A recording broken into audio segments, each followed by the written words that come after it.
ಎಲ್ರಿಗೂ ನಮಸ್ಕಾರ. ತಂತ್ರಜ್ಞಾನ ಮರೆಸುತ್ತಿರುವ ಮಾನವ ಸ್ವಭಾವಗಳು, ವರ್ತಮಾನದ ಸಿನಿಮಾ, ಇದು ಈ ಗೋಷ್ಠಿಯ ಟಾಪಿಕ್.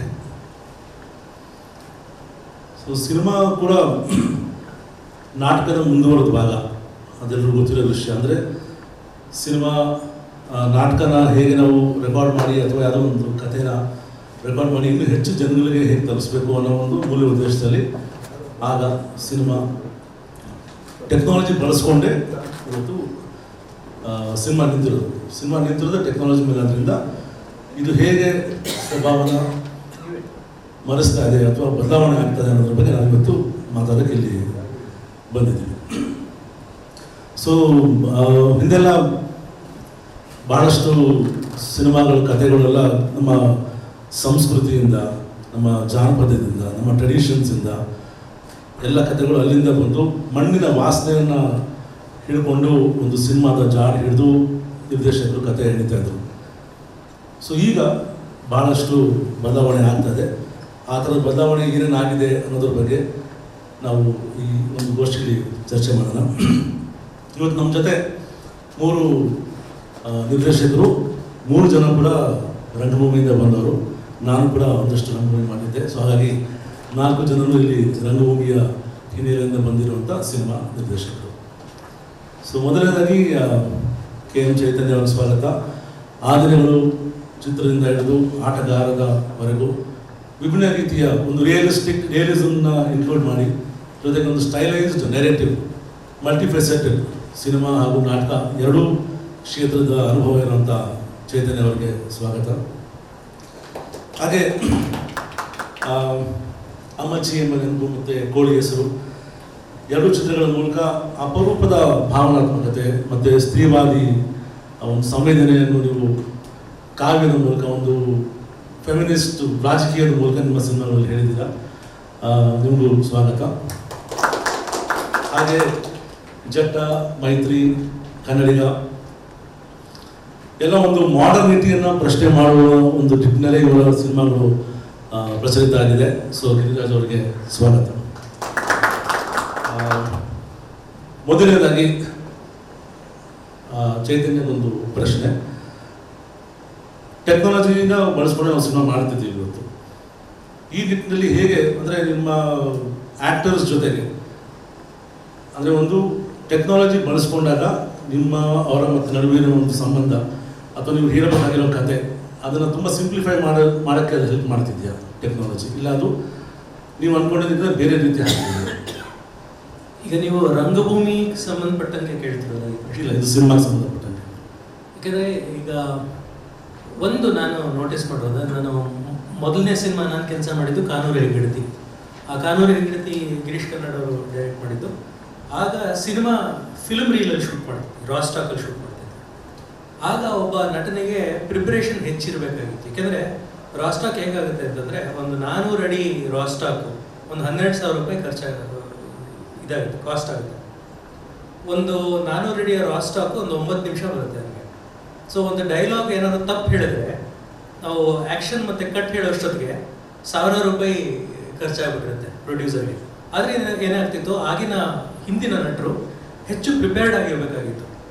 ಏನೇ ತಪ್ಪು ಮಾಡಿದ್ರು ಅದು ಕಾಸ್ಟ್ ಆಗಿ ಕನ್ವರ್ಟ್ ಆಗಿರ್ತಿತ್ತು. ಆಮೇಲೆ ಅವರು ಒಟ್ಟಾರೆ ಸಿದ್ಧತೆ ಏನಿದೆ ಆ ಪಾತ್ರಕ್ಕೆ ಅದು ಇನ್ನೂ ಹೆಚ್ಚು ರಿಗರಸ್ ಆಗಿರ್ತಿತ್ತು. ಈಗ ಡಿಜಿಟಲ್ ಮೀಡಿಯಂ ಬಂದ ಮೇಲೆ ಏನಾಗಿದೆ, ಆ್ಯಕ್ಟರ್ಗಳು ಎಷ್ಟೇ ತಪ್ಪು ಮಾಡಿದ್ರು ಇನ್ನೊಂದ್ಸತಿ ರೀಶೂಟ್ ಮಾಡ್ಬೋದು. ಆಮೇಲೆ ಅದಕ್ಕೆ ಹೇಗಿದ್ರು ಖರ್ಚಾಗಲ್ಲ ಅನ್ನೋ ಕಾರಣಕ್ಕೆ ಏನಾಗುತ್ತೆ, ಈಗ ನಾವು ಮುಂಚೆ ನಾನು ಆದಿನಗಳು ಮಾಡಿದಾಗಲೂ ನಾನು ಫಿಲ್ಮಲ್ಲಿ ಶೂಟ್ ಮಾಡಿದ್ದೆ. ಒಂದು ಡೈಲಾಗ್ನ ನಾನು ಕ್ಲೋಸಪ್ಪಲ್ಲಿ ತೊಗೊಳ್ತೀನಿ ಅಂತಂದರೆ ಅದನ್ನ ಮತ್ತೆ ನಾನು ಲಾಂಗ್ ಶಾಟಲ್ಲಿ ತೊಗೊಳ್ತಿರ್ಲಿಲ್ಲ. ಸೊ ನನಗೂ ಒಂದು ಪ್ರಿಪರೇಷನ್ ಬೇಕಿತ್ತು ಆಸ್ ಎ ಡೈರೆಕ್ಟರ್.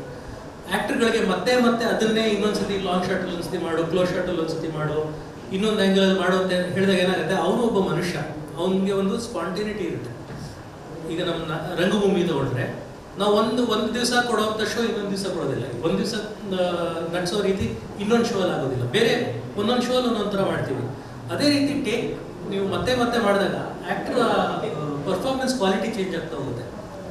ನಮ್ಮ ಅಪ್ರೋಚ್ ಏನಾಗ್ಬಿಟ್ಟಿದೆ ಅಂದರೆ ನಾವೆಲ್ಲದೂ ಭಾಳ ಈಗ ಒಂದು ಕ್ಯಾಮ್ರಾನ ಹೇಗೆ ಆನ್ ಮಾಡಿ ಆಫ್ ಮಾಡ್ತೀವಿ ಆ ಥರ ಒಬ್ಬ ಆ್ಯಕ್ಟರ್ ಅಂತ ಅನ್ಕೊಂಡ್ಬಿಟ್ಟಿದ್ವಿ. ಅವನು ಆನ್ ಮಾಡ್ಬೋದು, ಆಫ್ ಮಾಡ್ಬೋದು. ಹಾಗಲ್ಲ ಅದು. ಪ್ರತಿ ಸತಿ ಅವನು ಅಷ್ಟೇ ಇನ್ವಾಲ್ವ್ ಆಗಬೇಕಾಗತ್ತೆ, ಅದನ್ನು ಮತ್ತೆ ಆವಾಹನೆ ಮಾಡ್ಕೋಬೇಕಾಗತ್ತೆ, ಅದನ್ನ ನಟಿಸ್ಬೇಕಾಗತ್ತೆ. ಆ ಒಂದು ಡಿಸ್ಟೆನ್ಸ್ ಇದೆಯಲ್ಲ, ಅದು ದಟ್ ಈಸ್ ಎಫೆಕ್ಟಿಂಗ್ ಆ್ಯಕ್ಟಿಂಗ್ ಅಂತ ನನಗೆ ಅನ್ಸುತ್ತೆ. ಸೊ ಚಂಪಾ ಅವರೊಂದು ಪ್ರಶ್ನೆ, ನೀವು ಥಿಯೇಟ್ರ್ ಬ್ಯಾಕ್ಗ್ರೌಂಡಿಂದ ಬಂದವರನ್ನೇ. ಸೊ ಈ ಒಂದು ಡಿಜಿಟಲ್ ಪ್ರೊಡಕ್ಷನ್ ಅಥವಾ ಆ ಪ್ರೋಸೆಸ್ಸಲ್ಲಿ ನೀವು ಕೆಲಸ ಮಾಡಬೇಕಾದ್ರೆ ಎಮೋಷ್ನಲ್ ಡೆಪ್ತ್ ಅದನ್ನು ಹೇಗೆ ನೀವು ಕಾಪಾಡ್ತೀರಾ?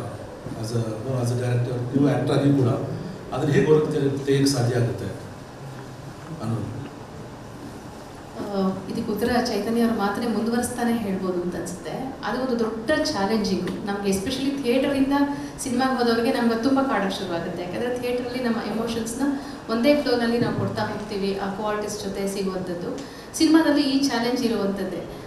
ಸೊ ಅಂಥ ಸಂದರ್ಭದಲ್ಲಿ ನಾನು ಎಸ್ಪೆಷಲಿ ಅಮ್ಮಚ್ಚಿ ಮಾಡಿದಾಗಿರ್ಬೋದು ಅಥವಾ ಕೋಡಿಯಸ್ರು ಮಾಡಿದಾಗಿರ್ಬೋದು, ಎಷ್ಟೇ ಟೆಕ್ನಿಕಲಿ ನಾನು ಬಳಸ್ಕೊಂಡ್ರು, ಏನೇ ಮಾಡಿದ್ರು ಕೂಡ ಕೆಲವೊಂದು ನಾನು ಥಿಯೇಟ್ರಲ್ಲಿ ಏನಿದೆ ಆ ಒಂದು ಅಡ್ವಾಂಟೇಜ್ ಅದನ್ನು ತುಂಬ ಚೆನ್ನಾಗಿ ಬಳಸ್ಕೊಂಡ್ವಿ. ಯಾಕೆಂದರೆ ಹೆಚ್ಚು ಕಡಿಮೆ ಎಲ್ಲ ನಾಟಕದ ನಟರೇ ಇದ್ದಿದ್ದರಿಂದ ನಾವು ಅಲ್ಲಿ ಕೂಡ ಹೆಚ್ಚು ರಿಹರ್ಸಲ್ ಮಾಡಿದ್ವಿ. ಮತ್ತು ಸಿನಿಮಾಗೆ ಹೇಗೆ ಬೇಕೋ ಆ ಬ್ಯಾಕ್ಗ್ರೌಂಡ್ ಇಟ್ಕೊಂಡು ರಿಹರ್ಸಲ್ ಮಾಡ್ತಿದ್ವಿ. ಹಿಂದಿನ ದಿನ ಕೂತ್ಕೊಂಡು ಕೂಡ ರಿಹರ್ಸಲ್ಸ್ ಎಲ್ಲ ಪ್ಲ್ಯಾನ್ ಮಾಡಿಕೊಂಡು, ಆದಷ್ಟು ಇವ್ರು ಹೇಳಿದ ಮಾತು ತುಂಬ ತುಂಬ ಸತ್ಯ. ಎಷ್ಟು ನಾವು ಟೇಕ್ಸ್ ಕಡಿಮೆ ಮಾಡ್ತೀವೋ ಅಷ್ಟು ಚೆಂದಾಗಿ ನಾವು ಔಟ್ಪುಟ್ ತೆಗಿಬೋದು. ಎರಡನೇ ಟೇಕ್ ಅಂದರೆ ನೀವೆಂಥ ದೊಡ್ಡ ನಟರೇ ಆಗಲಿ, ನಮಗೆ ಗೊತ್ತಿದ್ದಂಗೆ ಒಂದು ಸಣ್ಣ ಇದು ಆಗೋ ಸಾಧ್ಯತೆಗಳು ಜಾಸ್ತಿ. ಹಾಗಾಗಿ ನಾನು ಟೇಕ್ ಮೇಲೆ ನಂಬಿಕೆ ಇಲ್ಲದೆ ಇರೋಳು. ಏನೇ ಮಾಡಿದ್ರು ಮೊದಲನೇ ಟೇಕಲ್ಲಿ ಎರಡನೇ ಟೇಕ್ ಬಂದಿರಲ್ಲ. ಹಾಗಾಗಿ ನಾವು ಆ ಟೆಕ್ನಾಲಜಿನ ನಾವೇನು ಮಾಡ್ತಿದ್ವಿ ಅಂದರೆ, ಪ್ರತಿಯೊಂದು ಒಂದು ಸೀನ್ ತಗೊಂಡ್ರೆ 3 ರೇಂಜಲ್ಲಿ ಇಡೀ ನಾಟಕ ಥರನೇ ಮಾಡ್ತಿದ್ವಿ ನಾವು ಫಸ್ಟಿಗೆ.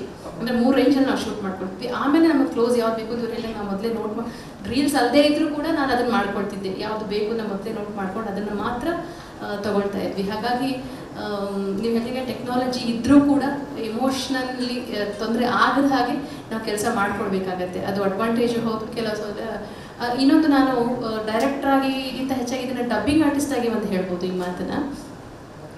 ಚೈತನ್ಯ ಅವರೇ ಹೇಳಿದಾಗೆ ಮೊದಲಿಗೆ ಡಬ್ಬಿಂಗ್ ಕೂಡ ರೀಲ್ ಸಿಸ್ಟಮಲ್ಲಿ ಇತ್ತು. ನಾನು ಎಂಟರ್ ಆದಾಗ 20 ನಿಮಿಷ ರೀಲ್ ಚೇಂಜ್ ಮಾಡೋಕ್ಕೆ ಟೈಮ್ ತಗೊಳ್ತಿತ್ತು, ಒಂದು ರೀಲಿಂದ ಇನ್ನೊಂದು ರೀಲ್ಗೆ. ಹಾಗಾಗಿ ಏನು ಮಾಡ್ತಿದ್ರು, ಎಲ್ಲ ಆರ್ಟಿಸ್ಟ್ಗಳನ್ನ ಒಟ್ಟಿಗೆ ಇಟ್ಕೊಂಡು ಆಲ್ಮೋಸ್ಟ್ ಒಂದು ಸೀನ್ ಒಂದು ಎಂಡ್ ಅಂತ ಎಲ್ಲಿಗೆ ಬರುತ್ತೆ ಅಲ್ಲಿವರೆಗೂ ಒಂದು ಇದು ಫ್ರೇಮ್ ಕಟ್ ಮಾಡಿಕೊಂಡು ಒಟ್ಟಿಗೆ ಡಬ್ಬಿಂಗ್ ಮಾಡ್ತಿದ್ವಿ. ನಾವು 3-4 ಮೈಕ್ಗಳನ್ನ ಮೈಕ್ ಶೇರ್ ಮಾಡಿಕೊಂಡು ನಂದಾದ ತಕ್ಷಣ ನಾನು ಈ ಕಡೆ ಬಂದು ಅವ್ರು ನಿಂತ್ಕೊಳ್ತಿದ್ರು. ಬಟ್ ಆವಾಗ ಎಮೋಷನ್ಸ್ ಎಷ್ಟು ಚಂದ ಬರ್ತಿತ್ತು ಅಂದರೆ, ಅವರು ಹೇಳೋದಕ್ಕೆ ನಾವು ಆ್ಯಕ್ಟಿಂಗ್ ಅಂದರೆ ಯಾವತ್ತೂ ನಥಿಂಗ್ ಬಟ್ ರಿಯಾಕ್ಟಿಂಗ್ ಅಂತ ಹೇಳ್ತೀವಿ. ಆ್ಯಕ್ಟಿಂಗ್ ಅಂದರೆ ರಿಯಾಕ್ಷನ್ ಅಷ್ಟೇ. ಸೊ ಅದು ಚೆನ್ನಾಗಿ ಬರ್ತಿತ್ತು. ಅವ್ರು ಹೇಳಿದಕ್ಕೆ ನಾವು ಅಲ್ಲೇ ಹಾಗೆ ಕೊಡ್ತಾ ಇದ್ವಿ. ಇವತ್ತಿನ ಡಿಜಿಟಲ್ ಇದರಲ್ಲಿ ಏನಾಗಿದೆ, ನಾನು ಹೀರೋಯಿನ್ ಕ್ಯಾರೆಕ್ಟರ್ ಮಾಡಬೇಕಂದ್ರೆ ಒಬ್ಬಳೇ ಹೋಗಿ ಇಡೀ ದಿನ ಡಬ್ ಮಾಡ್ತಿರ್ತೀನಿ. ಕೋಆರ್ಟಿಸ್ಟ್ ಯಾರ್ದು ನಮಗೆ ಇದು ಸಿಕ್ಕಿರೋದಿಲ್ಲ. ಬಟ್ ಅಡ್ವಾಂಟೇಜ್ ಇದೆ ಇಲ್ಲ ಅಂತ ಹೇಳಲ್ಲ, ಈ ಥರ ಎಮೋಷ್ನಲಿ ತುಂಬ ಡಿಸ್ಅಡ್ವಾಂಟೇಜ್ ಕೂಡ ಆಗುತ್ತೆ ಅಂತ ಅನಿಸುತ್ತೆ. ಅದು ನೀವು ಶೂಟ್ ಮಾಡಬೇಕಾದ್ರೆ ನಿಮಗೆ ಬೇಕಾದ ಎಮೋಷನ್ಸ್ ಅಲ್ಲಿ ಸಿಗದೇ ಇದ್ದಾಗ ಪೋಸ್ಟ್ ಪ್ರೊಡಕ್ಷನಲ್ಲಿ ಅದು ನಿಮ್ಗೆ ಗೊತ್ತಾಗ್ತಾ ಹೋಗುತ್ತೆ ಮೋಸ್ಟ್ಲಿ. ಸೊ ಆಗ ನಿಮಗೆ ಏನು ಅನಿಸುತ್ತೆ ಅಂದರೆ, ನೀವು ಇನ್ನೂ ಮತ್ತೆ ರೀಶೂಟ್ ಮಾಡಬೇಕಿತ್ತ, ಇದು ಇನ್ನೊಂದು ಆಪ್ಷನ್ ತೊಗೊಬೇಕಾಯ್ತಾ ಅನ್ನೋ ಥರದ ಯಾವ್ದಾದ್ರು ಒಂದು ಸಿಚುವೇಶನ್ ಬಂದಿದೆಯಾ ಯಾವಾಗಾದರೂ ನಿಮಗೆ ಚೈತನ್ಯ? ಅಲ್ಲ, ಶೂಟಿಂಗ್ ಮಾಡಿ ಪೋಸ್ಟ್ ಪ್ರೊಡಕ್ಷನ್ ನಾವು ಮಾಡಬೇಕು ಅಂತಂದ್ರೂ ಕಷ್ಟ, ಯಾಕೆಂದರೆ ಖರ್ಚಾಗುತ್ತಲ್ಲ. ಸೊ ಆ ಆಪ್ಷನ್ನೇ ಇಲ್ಲ ನಮಗೆ.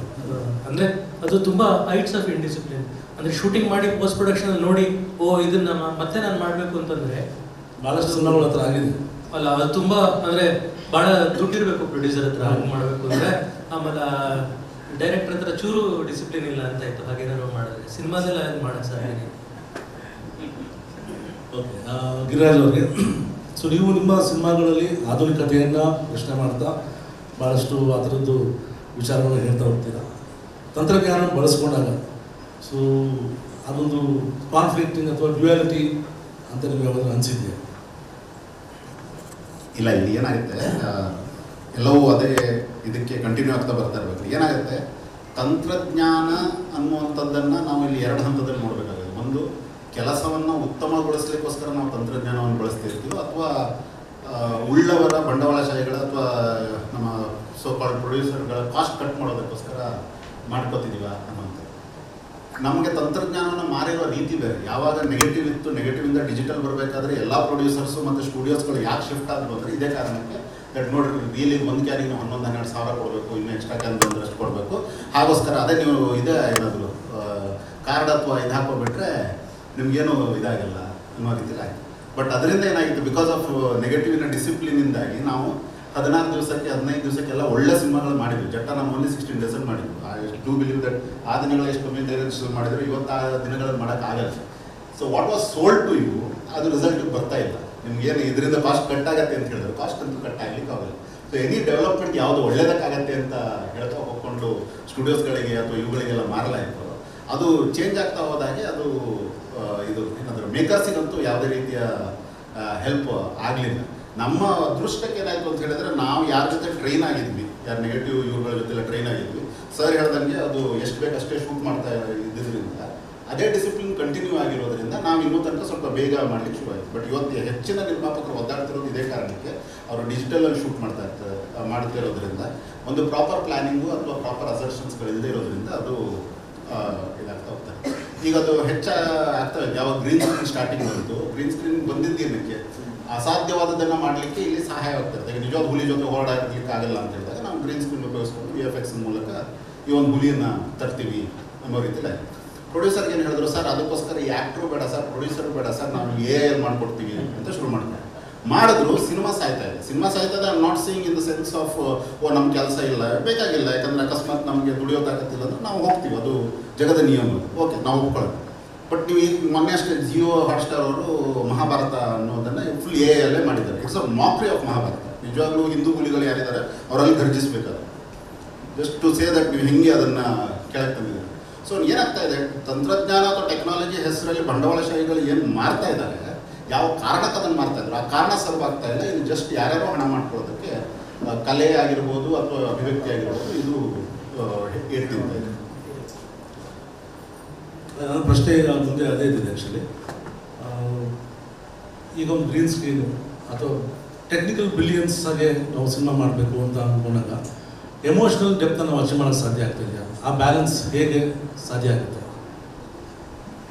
ಈಗ ಇವರು ಗ್ರೀನ್ ಸ್ಕ್ರೀನ್ ಬಗ್ಗೆ ಹೇಳಿದಲ್ಲ, ನಮ್ಮ ಈಗ ನಾನು ಮಾಡ್ತಿರೋ ಸಿನಿಮಾ 80s 90s ಎಲ್ಲ ನಡೆಯೋದು. ಅಲ್ಲಿ ಎಷ್ಟೋ ಜಾಗದಲ್ಲಿ ನಾನು ಸೆಟ್ ಹಾಕಬೇಕು.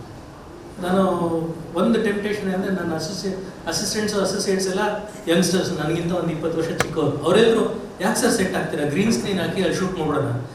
ನನ್ನ ಆರ್ಟ್ ಡೈರೆಕ್ಟರ್ ವಿಶ್ವಾಸ್ ಕಶ್ಯಪ್ ಓಲ್ಡ್ ಟೈಮ್ ಶಶಿ ಯಡಪ್ಪ ಕೆಳಗೆ ಟ್ರೈನ್ ಆಗಿದ್ದರು.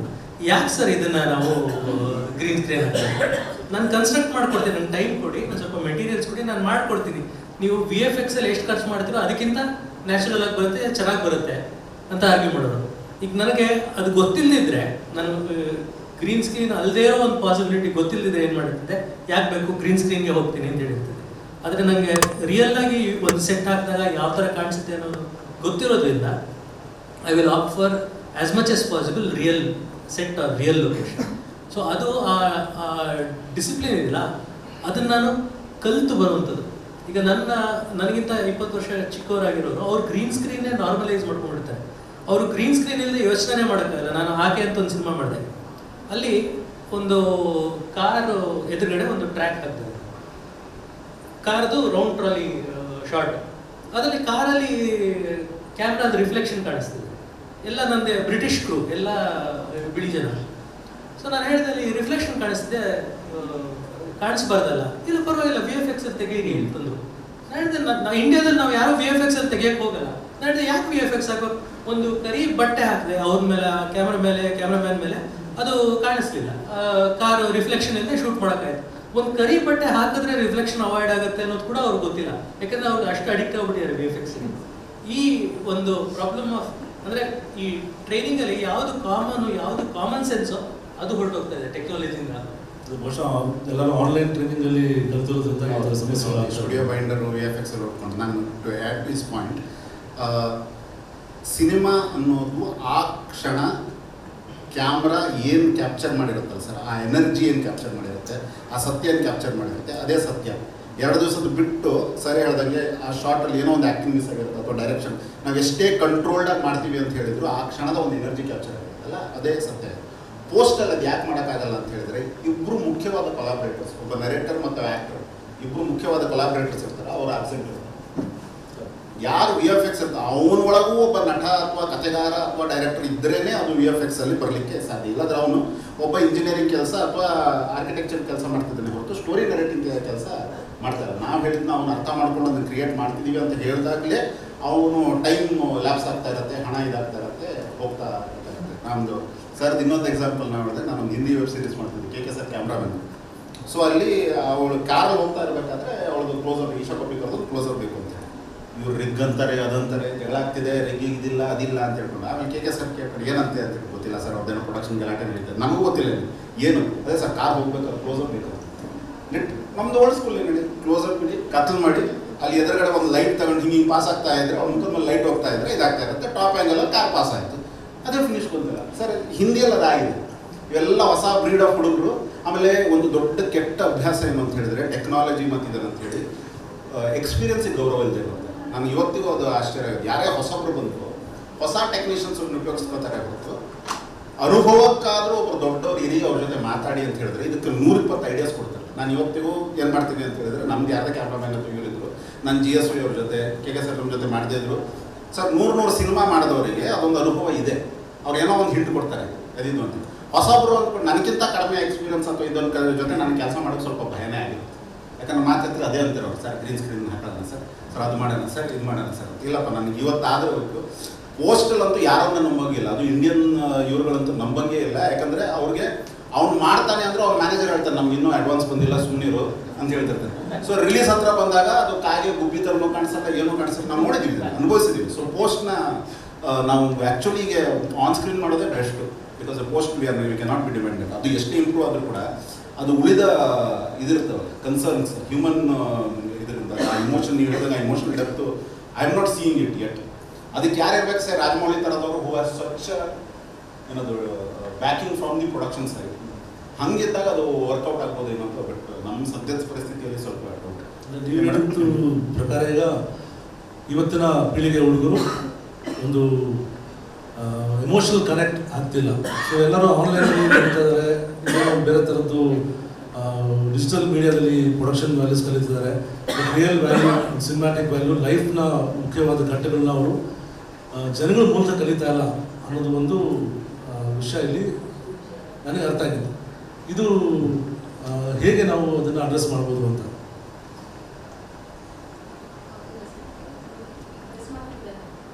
ಅಂದರೆ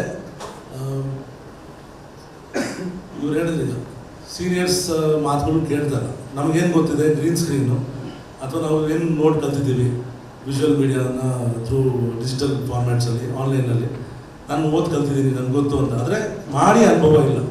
ಸೊ ಈ ಥರದ ಒಂದು ಯಂಗ್ ಜನ್ರೇಷನ್ ಬಂದಾಗ ಟೆಕ್ನಾಲಜಿಗೆ ಜಾಸ್ತಿ ಪ್ರಾಶಸ್ತ್ಯ ಕೊಡ್ತಾ ಇದ್ದಾರೆ, ಆದರೆ ಅದಕ್ಕೆ ಕಂಟೆಂಟ್ ಬಗ್ಗೆ ಅವರು ಗಮನ ಹರಿಸ್ತಾರೆ. ಸೊ ಈ ರೀತಿ ಬರುವಂಥ ಯಂಗ್ ಜನ್ರೇಷನ್ ನಾವು how do we address them ಅಂತ. ಸೊ ಒಂದು ಎಕ್ಸಾಂಪಲ್ ಮೂಲಕ ಹೇಳೋದಕ್ಕೆ ಇಷ್ಟಪಡ್ತೀನಿ ಇದನ್ನು. ಈಗ ನಾನು ಕೋಡಿ ಹೆಸರು ಸಿನಿಮಾ ಮಾಡುವಾಗ ಒಂದು ಶಾರ್ಟ್ ಇತ್ತು, ಅದು ಟ್ರೈಲರಲ್ಲೂ ಇದೆ, ಯಾರು ಬೇಕಾದ್ರೆ ನೋಡ್ಬೋದು ಆ ಶಾರ್ಟು. ನನ್ನ ಹೀರೋಯಿನ್ ಮತ್ತು ಅವಳ ಫ್ರೆಂಡ್ ನಡ್ಕೊಂಡು ಬರ್ತಾ ಇರ್ತಾರೆ ದೂರದಿಂದ. ಅದ್ಭುತವಾದ ಒಂದು ಪ್ರಕೃತಿಯ ಇದಿದೆ, ತುಂಬ ಚೆನ್ನಾಗಿತ್ತು. ಒಂದು ತೋಡು ಹರಿತಾ ಇದೆ, ಅಲ್ಲಿ ಅವಳು ಅಲ್ಲಿಂದ ಬಂದು ವಾಪಸ್ ಬರುವಂಥ ಇಬ್ಬರು ಬಿಂದಿಗೆ ಇಟ್ಕೊಂಡು ಬರ್ತಾ ಇರ್ತಾರೆ. ಆ ಶಾರ್ಟ್ ಕಂಪೋಸ್ ಮಾಡಿದ್ವಿ, ಟೋಟಲಿ ವೈಟ್ ಶಾರ್ಟ್ ಇತ್ತು, ಎಲ್ಲ ಇಟ್ಟಿದ್ವಿ. ನಮ್ಮ ಕ್ಯಾಮ್ರಾಮನು ನೀವೇನು ಹೇಳಿದ್ರು ಅದೇ ಥರನೇ, ಅವರು ಬರೀ ಟೆಕ್ನಿಕಲ್ ಅಷ್ಟೇ ಅವರು ಗಮನಿಸ್ತಾ ಇದ್ರು. ಅವ್ರೇನು ಮಾಡಿದ್ರು, ಎದುರುಗಡೆ ಕರೆಕ್ಟಾಗಿ ಒಂದು 4 ಕ್ರೌಡಲ್ಲಿ ಒಂದು ದೊಡ್ಡ ಟ್ರಾನ್ಸ್ಫಾರ್ಮರ್ ಇಟ್ಬಿಟ್ರು. ಬ್ಯೂಟಿ ಇದೆ, ನಾನಿಲ್ಲ ತೆಗೀರಿ ಅದನ್ನು. ಮೇಡಮ್ ಏನು ಬ್ಯೂಟಿ ಇದೆ ಮೇಡಮ್, ಫ್ರೇಮ್ ನೋಡಿ ಮೇಡಮ್. ನನಗೆ ಫ್ರೇಮ್ ಮುಖ್ಯ ಅಲ್ಲ, ಫ್ರೇಮೇ ಮುಖ್ಯ ಅಲ್ಲ, ನನಗೆ ಆರ್ಟಿಸ್ಟ್ ಮುಖ್ಯ, ನನ್ನ ಕಥೆ ಮುಖ್ಯ. ಆ ಕಥೆ ಜೊತೆ ಇದು ಹೋಗ್ತಾನೆ ಅಲ್ಲ ಮೇಡಮ್, ನೀವೇನು ಇದು ಇಂಥದ್ದೇ ಇಸ್ವಿಂತ ನೀವೆಲ್ಲೂ ಹೇಳಿಲ್ವಲ್ಲ. ನನಗೆ ಯಾರು ಪ್ರಶ್ನೆ ಮಾಡಿದ್ರೆ ಅದಕ್ಕೆ ಉತ್ತರ ಬೇರೆ, ಆದರೆ ಇಲ್ಲಿ ನನ್ನ ಕಥೆ ಜೊತೆ, ನನ್ನ ಆರ್ಟಿಸ್ಟ್ ಜೊತೆ, ಆ ಎಮೋಷನ್ ಜೊತೆ ಆ ಟ್ರಾನ್ಸ್ಫಾರ್ಮರ್ ಹೋಗ್ತಾ ಇಲ್ಲ, ದಯವಿಟ್ಟು ತೆಗೀರಿ ಅಂತ ಹೇಳೋದನ್ನ ಇದು ಮಾಡಬೇಕಾಯಿತು. ಹಾಗೆ ಇನ್ನೊಂದು ಎಕ್ಸಾಂಪಲು, ಅದೇ ಸಿನಿಮಾದಲ್ಲಿ ಒಂದು ತುಂಬ ತುಂಬ ತುಂಬ ಎಮೋಷನಲ್ ಸೀನ್ ಅದು. ನಾನು ಅಕ್ಷತಾ ಹೀಗೆ ಹೀರೋಗೆ ವಿಲನ್ಗೇನೋ ಇದು ಮಾಡಿ ಬಂದಿರ್ತಾಳೆ.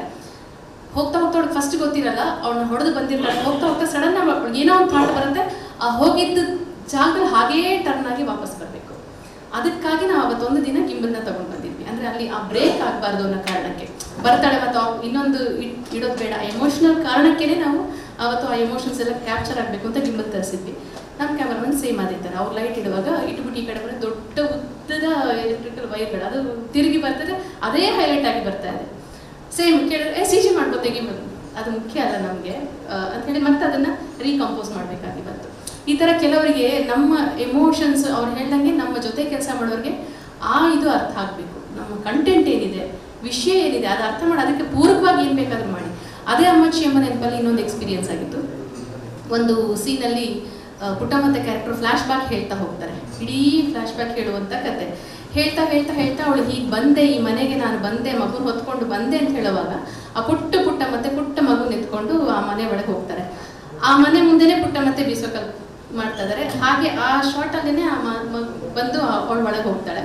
ಅಲ್ಲಿ ನಮ್ಮ ಕ್ಯಾಮ್ರಾಮನ್ ತುಂಬ ಚೆನ್ನಾಗಿ ನಮ್ಮ DOP ಕೆಲಸ ಮಾಡಿದ್ರು. ಆ ಇಡೀ ಕಲರ್ ಇದ್ದಿದ್ದು ಹಾಗೆ ಬ್ಲ್ಯಾಕ್ ಆ್ಯಂಡ್ ವೈಟ್ ಆಗಿಬಿಡುತ್ತೆ. ಆ ಬ್ಲ್ಯಾಕ್ ಆ್ಯಂಡ್ ವೈಟ್ ಇದ್ದಿದ್ದು ಅವಳು ಬಂದಾಗ ಹಾಗೆ ಕಲರ್ ಆಗಿಬಿಡುತ್ತೆ. ಅದು ಒಳ್ಳೆ ತುಂಬ ಚೆನ್ನಾಗಿ ಟೆಕ್ನಿಕಲಿ ಅವರು ಅದನ್ನು ಬಳಸ್ಕೊಂಡ್ರು. ಹೀಗಾಗಿ ಟೆಕ್ನಾಲಜಿ ಏನೋದು ಕೆಲವು ಸಲ ತುಂಬ ಅಡ್ವಾಂಟೇಜ್, ಹೌದು, ಕೆಲವು ಸಲ ಈ ಥರ ಹೋರಾಟ ಮಾಡಬೇಕಾಗ್ತಿರುತ್ತೆ ನಾವು ಅದರ ನಮ್ಮ ಸ್ಟೈಲ್ ಆಫ್ ವರ್ಕ್ ಏನಿದೆ ನಮ್ಮಂಥವ್ರು ಅದಕ್ಕಾಗಿ ಎಮೋಷನ್ಸ್ ಭಾವನೆಗಳಿಗೋಸ್ಕರ ತುಂಬ ಹೋರಾಟ ಮಾಡಬೇಕಾಗ್ತಾನೆ ಇರುತ್ತೆ. ಚೈತನ್ಯ want to add something to that? ಅಲ್ಲ, ಅದು ಮುಂದುವರಿಸಲಿ, ನಾನು ಇನ್ನೊಂದು ಸೊ ಒಂದು ಸಣ್ಣ ಟ್ರಿಪ್ ಬ್ಯಾಕ್ ಟು ಹಿಸ್ಟ್ರಿ. ಸುಮಾರು ಒಂದು 100 ವರ್ಷದ ಹಿಂದೆ ವಾಲ್ಟ್ ಡಿಸ್ನಿ ಅನಿಮೇಷನ್ ಫಿಲ್ಮ್ಸ್ ಶುರು ಮಾಡ್ತಾರೆ 1928 ಆ ಟೈಮಲ್ಲಿ. ಸೊ ಅವ್ರು ಅನ್ಸಿದ್ದೇನೆಂದರೆ ಹ್ಯೂಮನ್ ಎಕ್ಸ್ಪ್ರೆಷನ್ಸ್ ಏನಿದೆ ಅದು ಒಂದಷ್ಟು ಲಿಮಿಟೇಷನ್ಸ್ ಇದೆ, ಇದಕ್ಕಿಂತ ಜಾಸ್ತಿ ಏನೋ ಮಾಡಬೇಕು ಅಂದರೆ ನಾನು ಬೇರೆ ಒಂದು ಇನ್ಯಾನಿಮೇಟ್ ಥಿಂಗ್ಸ್ಗೆ ಅಥವಾ ಪ್ರಾಣಿಗಳನ್ನ ನಾನು ಅದಕ್ಕೆ ಜೀವ ಕೊಟ್ಟು ಮಾಡಬೇಕು ಅಂತ ಈ ಪ್ಲ್ಯಾನ್ಸ್ ಅಲ್ಲಿ ಮಿಕ್ಕಿ ಮೌಸ್ ಹಾಗೆ ಅದು ಸೃಷ್ಟಿಯಾಯಿತು. ಸೊ ಇವತ್ತು ಏನು ನಾವು ನೋಡ್ತಾ ಇದ್ದೀವಿ AI ಜನರೇಟೆಡ್ ಇಮೇಜಸ್ ಎಲ್ಲ, ಆ ಥರದ್ದು ಒಂದು ಎಕ್ಸ್ಪ್ರೆಷನ್ನ ಮುಂದುವರೆದ ಅನ್ನೋ ಒಂದು ನನಗೆ ಇದು ಓದಬೇಕಾದ್ರೆ ಅನಿಸಿದೆ. So can you share your reflections? ಆ ಥರದ್ದು ಇದೆಯಾ? Is it the mind that steering this? ನಾನು ಆಗ ಹೇಳಿದ್ದು, ವಾಲ್ಟ್ ಡಿಸ್ನಿ ಮಾಡ್ತಾ ಇರಬೇಕಾದ್ರೂ ಅಲ್ಲಿ ಸಾಜ್ನಿಕ್ ಇದ್ರು, ಇನ್ನೊಬ್ಬರು ಮೇಕರ್ಸ್ ಇದ್ರು. ಯಾವುದೇ ಒಂದು ಟೆಕ್ನಾಲಜಿಯ ಅಭಿವೃದ್ಧಿ ಇನ್ನೊಂದು ಕಥಾನಕವನ್ನು ಅಥವಾ ಇನ್ನೊಂದು ನರೇಶನ್ನ ನುಗ್ಗು ಹಾಕಲಿಲ್ಲ. ಇವತ್ತು ಹೆಂಗಾಗ್ತಿದೆ ಅಂತ ಹೇಳಿದ್ರೆ, ವಾಲ್ಟ್ ಡಿಸ್ನಿ ಒಂದು ವೇಳೆ ಇದ್ದರೆ ಅಂದರೆ ಅದಕ್ಕೆ ಕ್ಯಾಪಿಟಲ್ ಸ್ಟ್ರಕ್ಚರಿಂಗ್ ಇದೆ ಅಂತ ಹೇಳಿದ್ರೆ, ಬಿಕಾಸ್ ಈ ಡೆವಲಪ್ಮೆಂಟ್ ಆಗಿದೆ, ಇದು ಉಳಿದದೆಲ್ಲವನ್ನ ಕಬಳಿಸಿ ತಿನ್ನುವಾಗಿದೆ. ಸೊ ಕಂಟಿನ್ಯೂ ಟು ನೀವು ಹೇಳ್ದಂಗೆ ಎಲ್ಲೋ ಒಂದು ಕಡೆ ಡೆವಲಪ್ ಆಗಿಲ್ಲ ಅಂತ ಎಲ್ಲರೂ AI ಹಾಕ್ಕೊಂಡು the other sort of narration ಏನೇನಿದೆ ಅದಕ್ಕಿರುವ ಆಪ್ಷನ್ಸ್ಗೂ ತಿಂದು ಹಾಕ್ತಾ ಇರುವಂಥ ಸಂದರ್ಭದಲ್ಲಿ ಟೆಕ್ನಾಲಜಿಯನ್ನು ಬಳಸ್ತಾ ಇರೋರು ಕಲಾವಿದರೆ ಬಳಸಿದ್ರೆ, ತಂತ್ರಜ್ಞರು ಬಳಸಿದ್ರೆ ಅದರ ಇಂಪ್ಲಿಕೇಶನ್ಸ್ ಆ್ಯಂಡ್ ಅದರ ಎಕ್ಸ್ಪೆಕ್ಟೇಷನ್ಸ್ ಬೇರೆ ಆಗಿರುತ್ತೆ. ಆರ್ಡರ್ ಕೊಡ್ತಿರೋರು ಮತ್ತು ಅದನ್ನು ಇದು ಮಾಡ್ತಾ ಇರುವಂಥವ್ರು, ಮಾರುಕಟ್ಟೆಯಲ್ಲಿ ಕೂತವ್ರು ಯಾರೋ ಬೇರೆಯವರಾಗಿದ್ದರೆ ಅದು ಬೇರೆದೇ ರೀತಿಯ ಇಂಪ್ಯಾಕ್ಟ್ಗಳನ್ನು ಬೀರಲಿಕ್ಕೆ ಶುರುವಾಗುತ್ತೆ. Walt Disney achieve only on that. Walt Disney ಅದು ಅಲ್ಲಿ ಆಮೇಲೆ ಈ ಕಡೆ ತಿರ್ಕೊಂಡು ಇದು ಏನದು ನಾನ್ ವಿತ್ ದ ವಿಂಡ್ ಮಾಡಿಲ್ಲ, ಅಥವಾ ಬೇರೆದೇ ಎಕ್ಸ್ಕ್ಲೂಸಿವ್ ಮಾಡಲಿಲ್ಲ. ಸೊ ಬಟ್ ಏನಾಗುತ್ತೆ, ನೀವೇನೋ ಒಂದು ಲೆವೆಲ್ನಲ್ಲಿ 10 ಕೆಲಸ ಮಾಡಿದರೆ ಒಂದು ಕ್ಷೇತ್ರದ, ಅದರಲ್ಲಿ ಒಂದು ಟೆಕ್ನಾಲಜಿ ನನಗೆ ಬಳಸ್ಬೋದು. ಬಟ್ ಇವತ್ತಿನ ಸಿನಿಮಾದ ಸಂದರ್ಭದಲ್ಲಿ ಹೇಗಾಗ್ತಿದೆ ಅಂತ ಹೇಳಿದರೆ, ಏಕರೂಪವಾದ ನೆರೆಟಿವ್, ಏಕರೂಪವಾದ ಇದನ್ನು ಅದನ್ನು ಟೆಕ್ನಾಲಜಿಯ ಅಭಿವೃದ್ಧಿಯನ್ನು ಹೆಸರಲ್ಲಿ, ಟೆಕ್ನಾಲಜಿ ಮುಂದುವರಿತಿದೆ ಅನ್ನೋ ಹೆಸರಲ್ಲಿ ಇಂಪೋಸ್ ಮಾಡಲಾಗ್ತದೆ. ಸೊ ಈ ನಾಲೆಡ್ಜ್ ಬ್ಯಾಂಕ್ ಇತ್ತಲ್ಲ, ಯಾವುದು ನಮ್ಮ ಒಬ್ಬ ಆರ್ಟ್ ಡೈರೆಕ್ಟರ್ ಮಾಡುವಂಥ ಒಂದು ನಾಲೆಡ್ಜ್ ಬ್ಯಾಂಕ್ ಅಥವಾ ಕಾಸ್ಟ್ಯೂಮರ್ ಮಾಡುವಂಥ ಒಂದು ನಾಲೆಡ್ಜ್ ಬ್ಯಾಂಕ್, ಆಗ ನೆರೆಟಿವ್ ಸ್ಟ್ರಕ್ಚರ್ಸ್ಗಳೇ ಸಾಯಕ್ಕೆ ಶುರು ಆಗುತ್ತೆ. ಫಾರ್ ಎಕ್ಸಾಂಪಲ್, ಸತ್ಯಜಿತ್ ರೇ ಇಡೀ ಬಡತನ ಮತ್ತು ಬಡತನದ ಒಳಗೂ ಬದುಕು ಕಟ್ಟಿಕೊಳ್ಳುವ ಒಂದು ಸೌಂದರ್ಯವನ್ನು ಆ ಅಪ್ಪುವಿನ ಹರಿದೋಗಿರೋ ಬ್ಲ್ಯಾಂಕೆಟಿಂದ ತೋರಿಸ್ತಾರೆ. ಹೊತ್ಕೊಂಡಿದ್ದ ಹರಿದೋಗಿರೋ ಬ್ಲ್ಯಾಂಕೆಟ್, ಅಲ್ಲೊಂದು ಚೈಲ್ಡ್ಹುಡ್ ಇದು, ಅದರಿಂದ ಒಂದು ಕಣ್ಣೆಲ್ಲ ಕಾಣಿಸುತ್ತೆ, ಅಲ್ಲಿಂದ ಹೊರಗಡೆ ಬಂದ ಆ ನೆರೆಟಿವ್ ಯಾಕೆ ಹುಟ್ಟತ್ತೆ ಅಂತ ಹೇಳಿದರೆ, ಸತ್ಯಜಿತ್ ರೇ ಹೇಳಿದಾಗ ಆ ಬ್ಲ್ಯಾಂಕೆಟ್ ಸಿಕ್ತು, ಬ್ಲ್ಯಾಂಕೆಟಲ್ಲಿ ಕೂತಿತ್ತು, ಅದರಲ್ಲಿ ಹರಿದಿರೋ ಬ್ಲ್ಯಾಂಕೆಟ್ ಅನ್ನೋದ್ರ ಮೂಲಕ ಇವರು ಲೋಕ ನೋಡ್ತಾ ಇದ್ರು ಅಂತ ನಾನು ಅಲ್ಲಿ ಡಿಸೈನ್ ಮಾಡಿಕೊಂಡೆ ಅನ್ನೋ ರೀತಿಯಲ್ಲಿ ಇರ್ತಾರೆ. ಸೊ ನಿಮ್ಮ ನೆರೆಟಿವ್ಸ್ ಅನ್ನೋದನ್ನು ಡಿಸೈನ್ ಮಾಡೋದರಲ್ಲೇ ತಂತ್ರಜ್ಞಾನದ ಇದನ್ನು ಇಂಪೋಸಿಂಗ್ ಇದ್ಬಿಟ್ರೆ, ಅದು ಕ್ಯಾಪಿಟಲಿಸ್ಟ್ ಒಂದು ಬಂಡವಾಳಶಾಹಿಗಳ ಇಂಪೋಸಿಂಗೇ ಇದ್ಬಿಟ್ರೆ, ಆವಾಗ ನಿಮ್ಮ ನರೇಷನ್ಸ್ಗಳು ಸಾಯ್ತಾನೆ ಹೋಗ್ತಿರ್ತಾರೆ. ಬಿಕಾಸ್ ನಾವು ದ ರೈಟರ್ ಇಸ್ ನಾಟ್ ಸಾಲ್ಸ್ನಿಕ್, writer is not Hitchcock, writer is not the other director James ಅಥವಾ ಜೇಮ್ಸ್ ವಾನ್ ಇರಲ್ಲ. ಅಲ್ಲಿ ಡೈರೆಕ್ಟರ್ ಇದ್ದವ್ರು ಯಾರು ಅಂತ ಹೇಳಿದ್ರೆ somebody who's a shareholder. So ಹೀಗಿದ್ದಾಗ ಸೊ ಅದು ಬೇರೆ ಬೇರೆ ರೀತಿಯಲ್ಲಿ ಇದಾಗ್ತಿರುತ್ತೆ. ನಾನು ಹಿಂಗೆ ಹೇಳ್ತಾ ಇರ್ಬೇಕು, ಅದೇ ಹೇಳ್ತಿರೋದು, ಟೆಕ್ನಾಲಜಿಯ ವಿರುದ್ಧವಾಗಿ ಯಾರು ಹೇಳ್ತಾ ಇಲ್ಲ. ನಾವು ಬಳಸ್ತಾ ಇರೋದೇ ಕ್ಯಾಮ್ರಾ, ನಾವು ಬಳಸ್ತಾ ಇರೋದೇ ಲೆನ್ಸು, ನಾವು ಬಳಸ್ತಾ ಇರೋದೇ ಲೈಟಿಂಗ್ ಇರಬೇಕಾದ್ರೆ ತಂತ್ರಜ್ಞಾನದ ವಿರುದ್ಧ ಯಾರು ಹೋಗ್ಲಿಕ್ತಾರೆ. ತಂತ್ರಜ್ಞಾನವನ್ನು ಉಪಯೋಗಿಸ್ಕೊಂಡು ನೀವು ಇಡೀ ಕಥಾನಕವನ್ನು ಕುತ್ತಿಗೆ ಕೆಲಸ ಇರಲಿಲ್ಲ, ಅದು ವ್ಯವಸ್ಥಿತವಾಗಿ ನಡೀತಾ ಇರೋದ್ರಿಂದ ಹೋಲ್ ನಾಲೆಜ್ ಬ್ಯಾಂಕನ್ನು ಫಸ್ಟ್ ಡೆಸ್ಟ್ರಾಯ್ ಮಾಡಬೇಕಾಗುತ್ತೆ. ಈ ಇಡೀ ನಾಲೆಜ್ ಬ್ಯಾಂಕ್ ಇದೆಯಲ್ಲ, ಒಬ್ಬ ನಿರ್ದೇಶಕನ, ಒಬ್ಬನ ಕಾಸ್ಟ್ಯೂಮ್ ಡಿಪಾರ್ಟ್ಮೆಂಟಿನ ಒಬ್ಬನು ಇವನು ಇರುವಂಥವ್ರು, ನೀವು ಹಳೆ ತಲೆಗಳು ಇವತ್ತಿಗೂ ಕರೆದವ್ರು ಐಡಿಯಾ ಕೊಡಿ. ಅವ್ರಿಗೆ ಇವತ್ತು ನೀವು ಏನದು ವಿಕ್ಟೋರಿಯಾ ಸೀಕ್ರೆಟಿನ ಮಾಡಲಿನ ಡ್ರೆಸ್ ಯಾವುದು ಅಂತ ಹಿಂಗೆ ಕೇಳಿದ್ರೆ ಅವ್ರಿಗೇನೂ ಗೊತ್ತಿಲ್ಲ. ಒಂದು ಫೋಟೋ ತೋರಿಸಿ, ಹಣ ಇದೇ ಬೇಕು ಅಂತ ಹೇಳ್ಕೊಂಡು, ಅದನ್ನೇ ನೀವು ಒಬ್ಬ ಕಾಸ್ಟ್ಯೂಮ್ ಡಿಸೈನರ್ ಕೊಟ್ಟರೆ ಅವ್ರು ಕೊಡುವಂಥ ಬಜೆಟ್ ಬೇರೆ ಇರುತ್ತೆ. ನಮ್ಮ ಹೊಲದ ಹಿಂಗೆ ಕೊಟ್ಬಿಡ್ತಾರೆ ರಾತ್ರಿ ಹೊಲದಲ್ಲಿ. ಸೊ ಈ ಎರಡು ಸಮನ್ವಯ ಇದೆಯಲ್ಲ, ಆ ಒಂದು ಜ್ಞಾನ, ಆ ಒಂದು ಅನುಭವ ಮತ್ತು ಇದ್ರದ್ದು, ಅದನ್ನು ಈ ರೀತಿ ಮಾಡ್ತಿರುವಂಥ ಒಂದು ದೊಡ್ಡ ತಂದರ ಸೃಷ್ಟಿ ಆಗ್ತದೆ ಜನರೇಷನ್ ಮತ್ತು ಜನರೇಷನ್ ಇದೆ. ಈ ನಾಲೆಜ್ ಪಾಸ್ ಓವರ್ ಆಗಿ ಅದನ್ನು ಉಪಯೋಗಿಸ್ಕೊಂಡು ಅದನ್ನು ಟೆಕ್ನಾಲಜಿ ಬಳಸುವಂತಹ ಒಂದು ಇದು ಆಗ್ತಾ ಇಲ್ಲ. ಅದು ದೊಡ್ಡ ದುರಂತ. ಸೊ ಈಗಾಗಲೇ ಇವತ್ತಿನ ಯಂಗ್ಸ್ಟರ್ಸು ನಿಮ್ಗೆ ಗೊತ್ತಿರಬೇಕು, ChatGPT ಅದ್ರ ಮೂಲಕ ಅವರು ಒಂದು ಐಡಿಯಾ ಕೊಟ್ಟು ಸ್ಕ್ರಿಪ್ಟ್ ಕ್ರಿಯೇಟ್ ಮಾಡ್ತಾರೆ. ಸೊ ಅದನ್ನು ಶಾರ್ಟ್ ಫಿಲ್ಮ್ ಮಾಡ್ತಿದ್ದಾರೆ. ಸೊ ಅವ್ರಿಗೆ ಅವರಾದ ಒಂದು ರಿಯಲ್ ಎಕ್ಸ್ಪೀರಿಯೆನ್ಸು ಅಥವಾ ಒಂದು ಅವರ ಅನುಭವ ಪಟ್ಟಿರೋದು ಯಾವುದೂ ಇಲ್ಲ. ಅಂದರೆ ಒಂದಷ್ಟು ಜನ ಅದನ್ನು ಪ್ರಯೋಗ ಮಾಡ್ತಿದ್ದಾರೆ. ಈಗ ಯೂಟ್ಯೂಬಲ್ಲಂತೂ ಕನ್ಸಂಪ್ಷನ್ ಜಾಸ್ತಿ ಆಗಿದೆ. ಸೊ ನಮಗೆ ಕಂಟೆಂಟ್ ಬೇಕು ಅಂತ ಯೂಟ್ಯೂಬ್ ಯಾವ ಥರ ಫಿಲ್ಮ್ಸ್ ಆದರೂ ಬೇಕಾದರೂ ಅಲ್ಲಿ ಹಾಕ್ತಿದ್ದಾರೆ. ಈವನ್ ನೋಟ್ಬುಕ್ LM ಅಂತ ಒಂದು AI-ನಲ್ಲಿ they can create voice overs. Suno ಅಂತ ಒಂದು AI-ನಲ್ಲಿ they can create music. So cost cutting ಭಾಳಷ್ಟು ಆಗ್ತಿದೆ. ಬಟ್ ಈ ಪ್ರೋಸೆಸ್ ಏನಿದೆ, ಆ ಪ್ರೋಸೆಸ್ನ ಯಾರು ಎಂಜಾಯ್ ಮಾಡೋಕ್ಕಾಗ್ತಿಲ್ಲ. ಇವಾಗ ಮ್ಯೂಸಿಕ್ ಕಂಪೋಸಿಷನ್ ಅಂದರೆ ಅಲ್ಲಿ ಫಸ್ಟ್ ಐಡಿಯಾ ಏನು, ಮತ್ತು ಆ ಸೀನಲ್ಲಿ ಏನೇನು ಇರಬೇಕು ಅನ್ನೋ ಪ್ರೋಸೆಸ್, ಮತ್ತು ಎಲ್ಲಿ ಹೈ ಹೋಗಬೇಕು, ಎಲ್ಲಿ ಲೋ ಆಗಬೇಕು, ಎಲ್ಲಿ ಎಮೋಷನ್ಸ್ ಬರಬೇಕು ಅಂತ ಈ ಥರದ್ದು ವೆರೈಟಿನ ಅವರು ಎಕ್ಸ್ಪ್ರೆಸ್ ಮಾಡೋಕ್ಕಾಗ್ತಾಯಿಲ್ಲ. ಸುಮ್ಮನೆ ಒಂದು ಪ್ರಾಂಪ್ಟ್ ಕೊಟ್ಟು ಅಲ್ಲಿ ಈ ಥರದ್ದು ನನಗೆ ಈ ಜಾನರಲ್ಲಿ ಮ್ಯೂಸಿಕ್ ಬೇಕು ಅಂದರೆ ಆ ಮ್ಯೂಸಿಕ್ ಬಂದ್ಬಿಡುತ್ತೆ ವಿತಿನ್ ಫ್ಯೂ ಸೆಕೆಂಡ್ಸ್. ಸೊ ಒಂದು ಅನ್ಸುತ್ತಂದರೆ ಈ ಥರದೇ ಎಕ್ಸ್ಪೀರಿಯನ್ಸ್ ಆಗ್ತಾಯಿದ್ರೆ ಈ ಪ್ರೋಸೆಸ್ ಅನ್ನೋ ಒಂದು ಎಲಿಮೆಂಟ್ ನಮ್ಮ DNA ಮಿಸ್ ಆಗಿಬಿಡ್ಬೋದಾ ಮುಂದಿನ ಪೀಳಿಗೆಯಲ್ಲಿ ಅಂತ.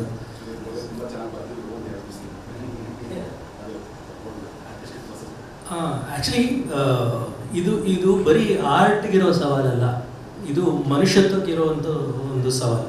ಯಾಕೆಂದರೆ ಮಕ್ಕಳು ಅವರು ಮೊಬೈಲ್ ಸ್ಕ್ರೀನ್ ಬಿಟ್ಟರೆ ಅವರ ಜಗತ್ತೇ ಇಲ್ಲ, ಈಗ ಹಂಗಾಗೋಗಿದೆ. ನಾವು man is a social being. ನಾವು ಕಮ್ಯುನಿಟಿ ಆಗಿ ಜೊತೆಗೆ ಎಲ್ಲದನ್ನು ಮಾಡಬೇಕಾಗಿರುವಂಥವ್ರು. ಆದರೆ ಇದೇನಾಗ್ತಿದೆ, ಹೆಚ್ಚೆಚ್ಚು ಎಲ್ಲವೂ ಬರೀ ಕನ್ಸ್ಯೂಮರ್ಸ್ ಆಗ್ತಿದ್ದೀವಿ ಅಷ್ಟೇ. ನಾವು ಅದ್ರ ಜೊತೆ ರಿಯಾಕ್ಟ್ ಮಾಡೋಕ್ಕಾಗ್ತಿಲ್ಲ. ರಿಸೀವರ್ಸ್, ನ್ಯೂಸ್ ಆಗಲಿ, ಎಂಟರ್ಟೈನ್ಮೆಂಟ್ ಆಗಲಿ, ಎಲ್ಲದೂ ನಾವು ರಿಸೀವ್ ಮಾಡ್ಕೊಳ್ತಾ ಇದ್ದೀವಿ. ಮುಂಚೆ ಅದ್ರ ಜೊತೆ ಸ್ಪಂದಿಸ್ತಿದ್ವಿ, ಬರೀ ಸ್ವೀಕಾರ ಮಾಡ್ತಿದ್ವಿ. ಆ ಸ್ಪಂದನೆ ಹೊರಟೋಗ್ತಿದೆ. ಅದು in fact it's a larger and more dangerous question for humanity itself. ಅದು ಬಿಡಿ, ಈಗ ChatGPT ಬಗ್ಗೆ ಹೇಳಿದ್ರಲ್ಲ, ChatGPTಲಿ ಸ್ಕ್ರಿಪ್ಟ್ಸ್ಗಳನ್ನ ಬರೆಸ್ತಾರೆ, ಈಗ ಬರ್ಸಕ್ಕೆ ಟ್ರೈ ಮಾಡ್ತಿದ್ದಾರೆ. ಅದು ಎಷ್ಟು ಪರ್ಫೆಕ್ಟ್ ಆಗಿರುತ್ತೆ ಆ ಸ್ಕ್ರಿಪ್ಟ್ ಅಂದರೆ, ಅದು ಯಾರ ಜೀವನ ಕೂಡ ಹಾಗಿರೋದಿಲ್ಲ. ಸಿ, ಹ್ಯೂಮನ್ ಕ್ರಿಯೇಟಿವಿಟಿ ಯಾಕೆ ಬ್ಯೂಟಿಫುಲ್ ಅಂದರೆ, we are all flawed people. ನಾವು ಪರ್ಫೆಕ್ಟ್ ಅಲ್ಲ. ಆದರೆ ಟೆಕ್ನಾಲಜಿಗೆ ಅರ್ಥ ಆಗಲ್ಲ. Artificial intelligence is two intelligent. ಅದಕ್ಕೆ ಅರ್ಥ ಆಗಲ್ಲ. ಒಂದು ಹ್ಯೂಮನ್ ಬೀಯಿಂಗ್ ಫ್ಲಾಸ್ ಇರುತ್ತೆ, ಅವ್ನು ತಪ್ಪಿರುತ್ತೆ. ಒಬ್ಬ ಹೀರೋಯಿಕ್ ಯಾವಾಗಲೂ ಇರಲ್ಲ. ಅವನೆಲ್ಲೋ ಒಂದು ಕಡೆ ಸುಳ್ಳು ಹೇಳ್ತಿರ್ತಾನೆ, ಅವನೊಬ್ಬ ಲಂಪಟ ಆಗಿರ್ತಾನೆ. ಅದನ್ನ ಒಬ್ಬ ಹ್ಯೂಮನ್ ಬೀಯಿಂಗ್ ಬರೆಯೋಕ್ಕೆ ಸಾಧ್ಯ. ಅದು ಒಂದು ChatGPT ಬರೆಯೋಕ್ಕಾಗಲ್ಲ. ಯಾಕೆಂದರೆ ಅದು ಒಂದು ಇದಕ್ಕೆ ಬೈಂಡ್ ಆಗಿಬಿಡುತ್ತೆ ಅದರ ಪ್ರೋಸೆಸ್ಗೆ. ಇದೆಲ್ಲದರಿಂದ ನಾನು ಅಂದ್ಕೊಳ್ತಿರೋದು they'll be one unlikely lucky person. ಅದೇನಂದರೆ, ಇದೆಲ್ಲ ಒಂದು ಉತ್ತುಂಗಕ್ಕೆ ಹೋಗುತ್ತಲ್ಲ, ಆರ್ಟಿಫಿಷಿಯಲ್ ಇಂಟೆಲಿಜೆನ್ಸ್ ಎಲ್ಲ ನಮಗೆ ಗೊತ್ತಾಗ್ತಿರಲ್ಲ ಯಾರು ಆ್ಯಕ್ಟ್ರಸ್ಸು, ಯಾರು ನಿಜದವರು ಅನ್ನೋ ಮಟ್ಟಿಗೆ ಹೋದಾಗ ಎಲ್ಲರೂ ವಾಪಸ್ ರಂಗಭೂಮಿಗೆ ವಾಪಸ್ ಬರ್ತಾರೆ. ಯಾಕೆಂದರೆ they will want life, actual human beings perform ಮಾಡೋದನ್ನ ನೋಡೋಕ್ಕೆ ಇಷ್ಟಪಡ್ತಾರೆ. ಯಾಕೆಂದರೆ ಸಿನಿಮಾ ಯಾವುದನ್ನು ನಂಬಕ್ಕಾಗ್ತಿರೋಂಥ ಒಂದು ಸ್ಥಿತಿಗೆ ಹೊರಡ್ಬಿಡುತ್ತೆ. ಆ ಥರದ್ದು ಆದರೆ ಒಂದು ರೀತಿ ಒಳ್ಳೇದೇ ಅಂತ ಅನಿಸುತ್ತೆ ಫಾರ್ ಹ್ಯುಮ್ಯಾನಿಟಿ. ಸಿನಿಮಾ ಒಳ್ಳೇದಲ್ಲ, ಬಟ್ ಹ್ಯುಮ್ಯಾನಿಟಿ ಒಳ್ಳೇದು. ಜಸ್ಟ್ ಆ್ಯಡ್ ಅಂದರೆ ತಂತ್ರಜ್ಞಾನವನ್ನು AI ಅಥವಾ ಏನು ಮಾಡೋದು ಅಂತ ಇರೋದನ್ನು ಅದು ಬಗೆಹರಿಸಲಿಕ್ಕೆ ಹೋಗುತ್ತೆ. ಬಟ್ ಮನುಷ್ಯನ ಸವಾಲು ಏನಿರುತ್ತೆ, ಮನುಷ್ಯ ಅದನ್ನು ಹೆಂಗೆ ಡಿಸೈನ್ ಮಾಡ್ತಾನೆ ಅಂದರೆ, ನಮ್ಮ ಎಲ್ಲ ನರೇಟಿವ್ಸ್ಗಳು ಚಾಲೆಂಜ್, ಟೆಕ್ನಾಲಜಿಕಲ್ ಅಡ್ವಾನ್ಸ್ಮೆಂಟಿನ ಚಾಲೆಂಜಿಂದಲೇ ಬಂದಿರೋದು. ನಿಮಗೆ ಗೊತ್ತಿರುತ್ತೆ, ಫಸ್ಟ್ 35mm ಇದ್ದಾಗ TV ಬಂತು. ಅಮೆರಿಕಾದಲ್ಲಿ ದೊಡ್ಡ ಚಾಲೆಂಜ್ ಆಗೋದು ಅಂದರೆ ಎಲ್ಲರೂ ಮನೆಯಲ್ಲೇ ಕೂತ್ಕೊಳ್ಳೋಕೆ ಶುರುವಾದರು. ನಂಗೆ ಸಿನಿಮಾ ಇವತ್ತೇನು ಹೇಳ್ತಿದ್ದಿಲ್ಲ, OTTಯಲ್ಲಿ ಬಂದುಬಿಡುತ್ತೆ. ಸೊ ಅದು ಮನೆಯಲ್ಲೇ ಕೂತ್ಕೊಳ್ಳೋಕ್ಕೆ ಶುರು ಮಾಡಿದಾಗ ನಿಮ್ಗೆ ಅಲ್ಲೇ ಸಿಗ್ತಾ ಇದೆಯಲ್ಲ, ಮತ್ತೆ ಯಾಕೆ ಇದಕ್ಕೆ ಬರ್ತೀನಿ ಅಂದಾಗ ಅವರೊಂದು ಸಿಟ್ ಮಾಡೋದು, ನಾವು ಸಿನಿಮಾ ಸ್ಕೋಪ್ ಮಾಡ್ತೀವಿ ಅಂತ. ಅಂದರೆ ಸ್ಕ್ವೇರ್ ಇರುವಂತಹ ಸ್ಕ್ರೀನು ಉದ್ದಕ್ಕಿರುತ್ತೆ. ಅದು TVಯಲ್ಲಿ ಬರೋಕ್ಕೆ ಸಾಧ್ಯನೇ ಇಲ್ಲ. ಇವತ್ತಿಗೂ ಹಳೆ TVಗಳೆಲ್ಲ ಸೈಡಲ್ಲಿ ಕಟ್ಟಾಗ್ಬಿಡುತ್ತೆ, ಯಾಕಂದರೆ ಇದಾಗ್ತದೆ. ಸೊ ಹಾಗೆ ಅದು ಡೆವಲಪ್ ಆಗ್ತಾ ಬಂತು. ಇವತ್ತು ಬಿಕಾಸ್ ಆಫ್ ಸರ್ ಹೇಳಿದಂಗೆ ಮೊಬೈಲಲ್ಲಿ ನರೇಟಿವ್ ನೋಡ್ತಾ ಇರೋದ್ರಿಂದ ನಮಗೆ ಹೀಗಿರೋ ಫಾರ್ಮ್ಯಾಟನ್ನು ಇವತ್ತೆಲ್ಲ ಇದು ಶುರುವಾಗಿದೆ, ಅಂದರೆ ನರೇಟಿವ್ ಶುರುವಾಗಿದೆ. ವರ್ಟಿಕಲ್ ಬೇಕು ಅಂದರೆ ವರ್ಟಿಕಲ್. ಸೊ ನಿಮ್ಮ ಫ್ರೇಮಿಂಗಿಗೆ ವರ್ಟಿಕಲ್ಲನ್ನು ನೀವು ಪ್ಲಾನ್ ಮಾಡಬೇಕು. ಮೊದಲೇನು ನಾವು ಫ್ರೇಮಿಂಗ್ ಇರುತ್ತೆ ಇಷ್ಟೇ ನೋಡಬೇಕು. ಸೊ ನಮ್ಮ ಫ್ರೇಮಿಂಗ್ ಇದು ಮಾಡಿದಾಗ ನಿಮ್ಮ ಕತೆ ಚೇಂಜ್ ಆಗ್ತಿರುತ್ತೆ. ಈ ರೀತಿಯಲ್ಲಿ ಇದ್ದಾಗ ಇಲ್ಲಿ ಅವನ್ನ ಸೈಡಲ್ಲಿ ಇಟ್ಟು ಅವನ್ನ ಐಲೈನಿಂಗ್ ಅಲ್ಲಿ ಮಾಡಿದಾಗ ನಮ್ಮೆಲ್ಲ ಇದು ಸೆಡ್ಯೂಲಿಯನ್ ಇದೆಲ್ಲ ಸಿನಿಮಾ ಸ್ಕೋಪ್ ಇಲ್ಲದೆ ಇದ್ರೆ ಅದು ಆಗ್ತಾ ಇರಲಿಲ್ಲ. ಸಿನಿಮಾ ಸ್ಕೋಪಿನ ಇದಿಲ್ಲ ಅಂದರೆ ಅದಾಗ್ತಾ ಅಂದರೆ ಅದೊಂದು ಆ ಒಂದು ಬ್ಯೂಟಿ ಬರ್ತಾ ಇರಲಿಲ್ಲ. ಸೊ ಅದೇ ತಂತ್ರಜ್ಞಾನದ ಚಾಲೆಂಜ್ನ ಒಬ್ಬ ಕಲಾವಿದ ಅಥವಾ ಒಬ್ಬ ಕಥಾನಕ ಅಥವಾ ನರೇಟರ್ ಹೇಳೋದು ಅದನ್ನು ಸ್ವೀಕರಿಸ್ಕೊಂಡು ಅದಕ್ಕೆ ತನ್ನದೇ ಆದ ಒಂದು ಹೊಸ ನರೇಟಿವ್ನ ಹುಟ್ಟಾಕಲಿಕ್ಕೆ ಶುರು ಮಾಡ್ತಾನೆ. AI ಅದು ಮಾಡೋಕ್ಕೆ ಸಾಧ್ಯ ಇಲ್ಲ. AI ಇರೋದನ್ನೇ ಈಗ ನೀವು ವರ್ಟಿಕಲ್ ಫಾರ್ಮ್ಯಾಟೇ ಕೊಟ್ಟು ನೆಕ್ಸ್ಟ್ ಲೆವೆಲ್ಗೆ ಎದ್ದು ತೊಗೊಂಡು ಹೋಗೋದು ಹೊರತು ಈ ಒಂದು ಹ್ಯೂಮನ್ ಇಂಟ್ರಾಕ್ಷನ್ ಇದೆಯಲ್ಲ, ಒಂದು ಹೊಸ ಡಿಸೈನು ಅಥವಾ ಇದೆಲ್ಲ ಅದು ಸ್ವಲ್ಪ ಯಾರೋ ಸರ್ ಹೇಳ್ದಂಗೆ ತಲೆ ಕೆಟ್ಟವನ್ನೇ ಬಂದು ಚೇಂಜ್ ಮಾಡಬೇಕು. ಅದು ಮನುಷ್ಯರಲ್ಲೇ ಪಾಸಿಬಲ್. ನೋಡ ಏನೋ ನೋಡಿದ್ವಿ. ಮತ್ತೆ ನೀವು ಹೇಳ್ದಂಗೆ ನಾಟಕ ಆಗಿರ್ಬೋದು, ಸಿನಿಮಾ ಆಗಿರ್ಬೋದು, ನಾನು ಎರಡೂ ಬೇರೆ ಬೇರೆ ಥರ ನೋಡಿ, ಎರಡೂ ಕೃತಿಯಾಗಿರೋದ್ರಿಂದ ಎರಡು ರೂಪುಗೊಳ್ಳೋದೇ ಪ್ರೊಸೆಸ್ನಲ್ಲಿ ಅಂತ ನನಗೆ ಅರ್ಥ. ಅದು ಆ ಇದಿದೆಯಲ್ಲ, ನಮ್ಗೆ ಇವತ್ತಿಗೂ ನೆನಪಾದಾಗ ಒಂದು ನಾಟಕದ ಪ್ರೊಡಕ್ಷನ್ ಶೋಗಿಂತ ಹೆಚ್ಚಾಗಿ ನಮ್ಗೆ ಹೆಚ್ಚು ಕಾಡೋದು, ನಮ್ಮನ್ನು ಹೆಚ್ಚು ರೂಪಿಸೋದು ರಿಹರ್ಸಲ್ಸು. ಹಾಗೆ ಸೇಮ್ ನಾವು ನಾಟಕದಿಂದ ಬಂದವರು ಇದನ್ನು ಕೂಡ ನಾನು 6 ತಿಂಗಳು ಪ್ರೊಸೆಸ್ ಮನೆಯಲ್ಲಿ, ನಮ್ದೇನು ಆಫೀಸ್ ಇರಲಿಲ್ಲ, ಮನೆಯಲ್ಲಿ ಕೂತ್ಕೊಂಡು 10-15 ಜನ ಎವ್ರಿಡೇ ನಮ್ಮ ಮನೇಲಿ ಕೂತ್ಕೊಳ್ತಿದ್ವಿ, ಮನೇಲೇ ಕೆಲಸ ಮಾಡ್ತಾ ಇದ್ವಿ. ಎಷ್ಟು ಅಂದರೆ ಒಂದೊಂದು ನಾವು ಯಾವ ಟೆಕ್ನಿಕಲ್ ಮುಂಚೆ ಹೆಂಗೆ ಮಾಡಿದ್ರು ನಾನು ಯಾವ ಜೊತೆ ಅಸಿಸ್ಟೆಂಟ್ ಕೆಲಸ ಮಾಡಿರಲಿಲ್ಲ, ಅಸಿಸ್ಟೆನ್ಸ್ ಆಗಿ. ಹಾಗಾಗಿ ನಾನೇ ಪ್ರಿಪೇರ್ ಮಾಡ್ಕೊತಿದ್ದೆ ಚಾರ್ಟ್ಗಳು, ಸ್ಕೆಡ್ಯೂಲ್ ಚಾರ್ಟ್ ಹೇಗಿರಬೇಕು, ಪ್ರಾಪರ್ಟಿ ಚಾರ್ಟ್ ಹೇಗಿರಬೇಕು, ಇದೆಲ್ಲ ಆ ಪ್ರೋಸೆಸ್ ಇದೆಯಲ್ಲ, ಅದರ ಅನುಭವ ಇದೆ, ಅನುಭವಿಸೋರಿಗೆ ಗೊತ್ತು. ಅದರಲ್ಲೇ ನಮಗೆ ಎಷ್ಟೋ ನಾವು ಕಲ್ತಿರ್ತೀವಿ. ಆಮೇಲೆ ಇನ್ನೊಂದು KY ಸರಿಗೆ ದೊಡ್ಡದಿದ್ದರೆ ಅವ್ರು ಇದ್ದಾಗ ಹೇಳಬೇಕು ಅಂತಿದ್ದೆ, ಅವ್ರಿಗೊಂದು ಕತೆ ಏನಾದ್ರು ಹೊಡೆದ್ರೆ ನಾಟಕದ್ದು 10 ಜನದ ಹತ್ರ ಹೇಳ್ತಾನೆ ಇರ್ತಾರೆ, ಅವ್ರ ಒಡನಾಡಿಗಳಿಗೆ ಗೊತ್ತಿರ್ಬೋದು, ಹೇಳ್ತಾನೆ ಇರ್ತಾರೆ. ಯಾಕಂದ್ರೆ ಒಬ್ಬರಿಂದ ಒಬ್ರಿಗೆ ಹೇಳುವಾಗ ಇನ್ನೇನೋ ಡೆವಲಪ್ ಆಗ್ತಿರುತ್ತೆ ಅಂತ ಹೇಳಿ ಬರೆಯೋದಕ್ಕೆ ನಿಜವಾಗ್ಲೂ ಈಗ ಅವ್ರಿಗೆ ಕೇಳದಿರ್ಬೇಕು. ಹಾಗೆ ನಿಜವಾಗ್ಲೂ ಅದು ಇವಾಗ ನನಗೂ ಅಷ್ಟೇ, ಏನೋ ಒಂದು ಕತೆ ನಾನು ನೋಡಿದ್ರೆ ಒಬ್ಬೊಬ್ರ ಹತ್ರ ಹೇಳಿದಾಗ ಇನ್ನೇನೋ ಹೊಳಿತಾ ಇರುತ್ತೆ, ಇನ್ನೇನೋ ಡೆವಲಪ್ ಆಗ್ತಿರುತ್ತೆ. ಸೊ ChatGPTನಲ್ಲಿ ಮಾಡಿದ್ರೆ ಅದು ಯಾವುದು ಇವ್ರು ಹೇಳ್ದಂಗೆ ತುಂಬ ಡ್ರೈ ಆಗಿರುತ್ತೆ ಹೊರತು ಏನಾಗಬೇಕು ಅದು ಆಗಿರಲ್ಲ ಅಂತ ನನಗೆ ಅನ್ಸುತ್ತೆ. ಅದೇ ನಿಮ್ಮ ಸಿನಿಮಾಗಳು ಡೈಲಾಗ್ಗಳು ನೋಡಿದ್ರು, for example dialogue the scene, ಈಗ ಭೂತಾಯಿನ ಮಗ ಐದರಲ್ಲಿ ಆ ಮನೆ ಬೆಂಕಿ ಎತ್ಕೊಂಡು ಉರಿತಾ ಇರಬೇಕಾದ್ರೆ ಅವನು ಉಪ್ಪಿನಕಾಯಿ ಜಾಡಿ ಹಿಡ್ಕೊಂಡು ಹೋಗ್ತಾನೆ, ಮತ್ತು 2 ರೂಪಾಯಿ 4 ಜನ ಊಟ ಮಾಡ್ತಾರೆ. ಯುವರಾಜ್ ಭಟ್ರು ಹೃದಯನೇ ಪರಪರ ಅಂತ ಕೆರ್ಕೊಂಡಿ ಅಂತ ಬರೀತಾರೆ. ಅದೆಲ್ಲ ChatGPT ಬರೋಕ್ಕೆ ಸಾಧ್ಯನೇ ಇಲ್ಲ.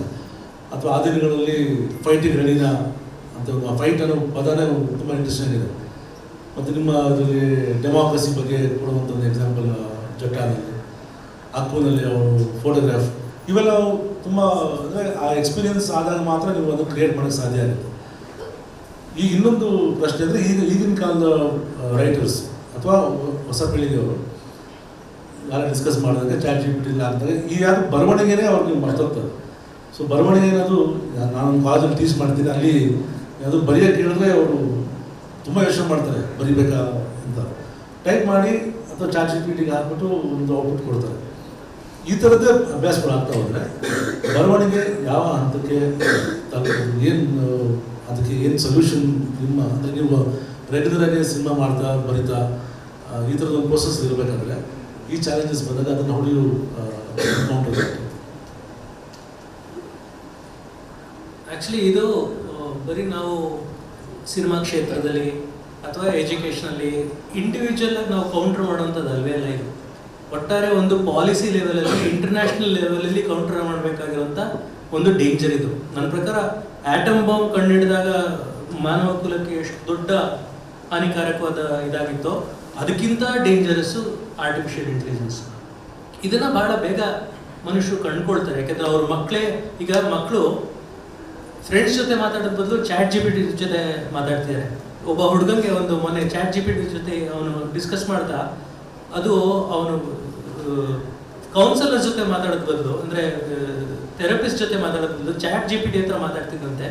ಅದು ಅವನಿಗೆ ಸೂಸೈಡ್ ಮಾಡ್ಕೊಡೋದಕ್ಕೆ ಎಲ್ಲ ರೀತಿಯ ಪ್ರಚೋದನೆಗಳನ್ನಿಟ್ಟು ಅವನು ಸೂಸೈಡ್ ಮಾಡ್ಕೊಂಡ. ಇದು ಹೆಚ್ಚೆಚ್ಚಾಗ್ತಾ ಇದೆ. ಅವಾಗ ಏನಾಗುತ್ತೆ, ಒಟ್ಟಾರೆ ಈಗ ಫಸ್ಟ್ ಅವ್ರು AI ಕ್ರಿಯೇಟ್ ಮಾಡಿದೆ, ಅದಕ್ಕೆ ಒಂದು 10 ಜನ ಸಾಫ್ಟ್ವೇರ್ ಇಂಜಿನಿಯರ್ ಮಾಡೋ ಕೆಲಸ, ಒಂದು 100 ಜನ ಸಾಫ್ಟ್ವೇರ್ ಇಂಜಿನಿಯರ್ ಮಾಡೋ ಕೆಲಸನ ಒಂದು AI ಮಾಡುತ್ತೆ. ಅದರಿಂದ ಇಷ್ಟು ದುಡ್ಡು ಉಳಿಸ್ಬೋದು, ಇಷ್ಟು ದುಡ್ಡು ಮಾಡ್ಬೋದು ಅಂತ ಅವ್ರು ಶುರು ಮಾಡಿಕೊಂಡ್ರು. ಈಗ ಅದಕ್ಕಿಂತ ದೊಡ್ಡ ಡೇಂಜರ್ ಇದು ಅಂತ ಗೊತ್ತಾಗುತ್ತೆ. ಆದ್ರಿಂದ ಅವರೊಂದು ಪಾಲಿಸಿ ಲೆವೆಲ್ ಡಿಸಿಷನ್ ಮಾಡಿ ಇದನ್ನ ನಿಲ್ಲಿಸಿದ್ರೆ ಉಂಟು, ಇಲ್ಲಾಂದ್ರೆ ಮನುಷ್ಯನಾಗಿ ಉಳಿದಿರಲ್ಲ, ಇನ್ನೊಂದು 100 ವರ್ಷನೂ ಬೇಕಾಗಿರಲ್ಲ ಇದಕ್ಕೆ. ಐ ಥಿಂಕ್ ಇದು ವೀಕ್ ಮ್ಯಾಗಝಿನ್ ಅಲ್ಲಿ ಬಂದಿರೋ ಆರ್ಟಿಕಲ್ ಅನ್ಸುತ್ತಲ್ಲ, ಹುಡುಗನ್ ಬಹಳ ಟ್ರಾಜಿಕ್ ಇದೆ. ಅಲ್ಲಿ ಒಟ್ಟಾರೆ ವ್ಯವಸ್ಥಿತವಾಗಿ ಇಲ್ಲಿ ಏನಾಗ್ತಿದೆ ಅಂತ ಹೇಳಿದರೆ, ಒಂದು ದೊಡ್ಡ ಹ್ಯೂಮನ್ ಫೋರ್ಸ್ನ ಕೆಳಗೆ ತಳ್ಳಿ ಕೆಲವರು ಮಾತ್ರ, ಯಾರೆಲ್ಲ who can jump that side, ಅವರು ಮಾತ್ರ ಇದನ್ನು ಕಂಟ್ರೋಲ್ ಆ್ಯಂಡ್ ಪವರ್ನ ಇಟ್ಕೊಳ್ಳೋದಕ್ಕೆ ಆಗಿರುವಂಥ ಒಂದು ವ್ಯವಸ್ಥೆಯಲ್ಲಿ ಅದು ಸಿನಿಮಾದಲ್ಲಿ ಫಸ್ಟ್ ಕಾಣಿಸುತ್ತೆ. ಏನೇ ಇದಾದರೂ ಸಿನಿಮಾದಲ್ಲಿ ಫಸ್ಟ್ ಕಾಣಿಸೋದ್ರಿಂದ ಅದು ಸಿನಿಮಾದಲ್ಲಿ ಕಾಣಿಸ್ಲಿಕ್ಕೆ ಶುರುವಾಗಿದೆ. ಬಟ್ ಎಲ್ಲ ಕಡೆ ಇದು ಆಗಲಿಕ್ಕೆ ಶುರುವಾಗಿದೆ. ಈಗ ಏನಾಗ್ತಾ ಇದೆ, ಯಾಕೆ ನಾನು ಇದನ್ನು ಟೆಕ್ನಾಲಜಿಕಲ್ ಅಡ್ವಾನ್ಸ್ಮೆಂಟ್ ಅಲ್ಲ ಅಂತ ಹೇಳ್ತೀನಿ ಅಂದರೆ, ಮೊದಲು ಯಾರೋ ಒಬ್ಬರು ಓನ್ಲಿ ಶಾರ್ಟ್ ಹ್ಯಾಂಡ್ ಬರೀತಾ ಇದ್ದಾರೆ, ಟೈಪ್ ರೈಟರ್ ಬಂದ ಕೂಡಲೇ ಅದು ಅಲ್ಲಿಗೆ ಟೆಕ್ನಾಲಜಿಕಲ್ ಅಡ್ವಾನ್ಸ್. ನೀವು ಅದನ್ನು ಕಲಿತ್ರೆ ನಿಮಗೊಂದು ಕೆಲಸ ಇದೆ. ಅಲ್ಲಿಂದ ಕಂಪ್ಯೂಟ್ರಲ್ಲಿ ಇನ್ನು ಇಂಜಿನಿಯರಿಂಗು, ಮೈಕ್ರೋ ಇಂಜಿನಿಯರಿಂಗ್ ಎಲ್ಲ ಹೋಗ್ತಾವೆ. ಸೊ ಟೆಕ್ನಾಲಜಿಕಲ್ ಅಡ್ವಾನ್ಸ್ಮೆಂಟಲ್ಲಿ ಏನಾಗುತ್ತೆ ಅಂತ ಹೇಳಿದ್ರೆ, ಏನೋ ಹೊಸ್ತು ಬಂತು, ನೀವು ಕಲಿತ್ರೆ ಅದು ನಂತರದ ಇದಕ್ಕೆ ಹೋಗ್ತಾ ಇದೆ. ಏನಾಗ್ತಾ ಇದೆ ಅಂತ ಹೇಳಿದರೆ, ಹಂತ ಹಂತವಾಗಿ ನಿಮ್ಮಿಂದ ಕಲ್ತು ನಿಮ್ಮನ್ನು ಕಳಿಸ್ತಾ ಇದೆ.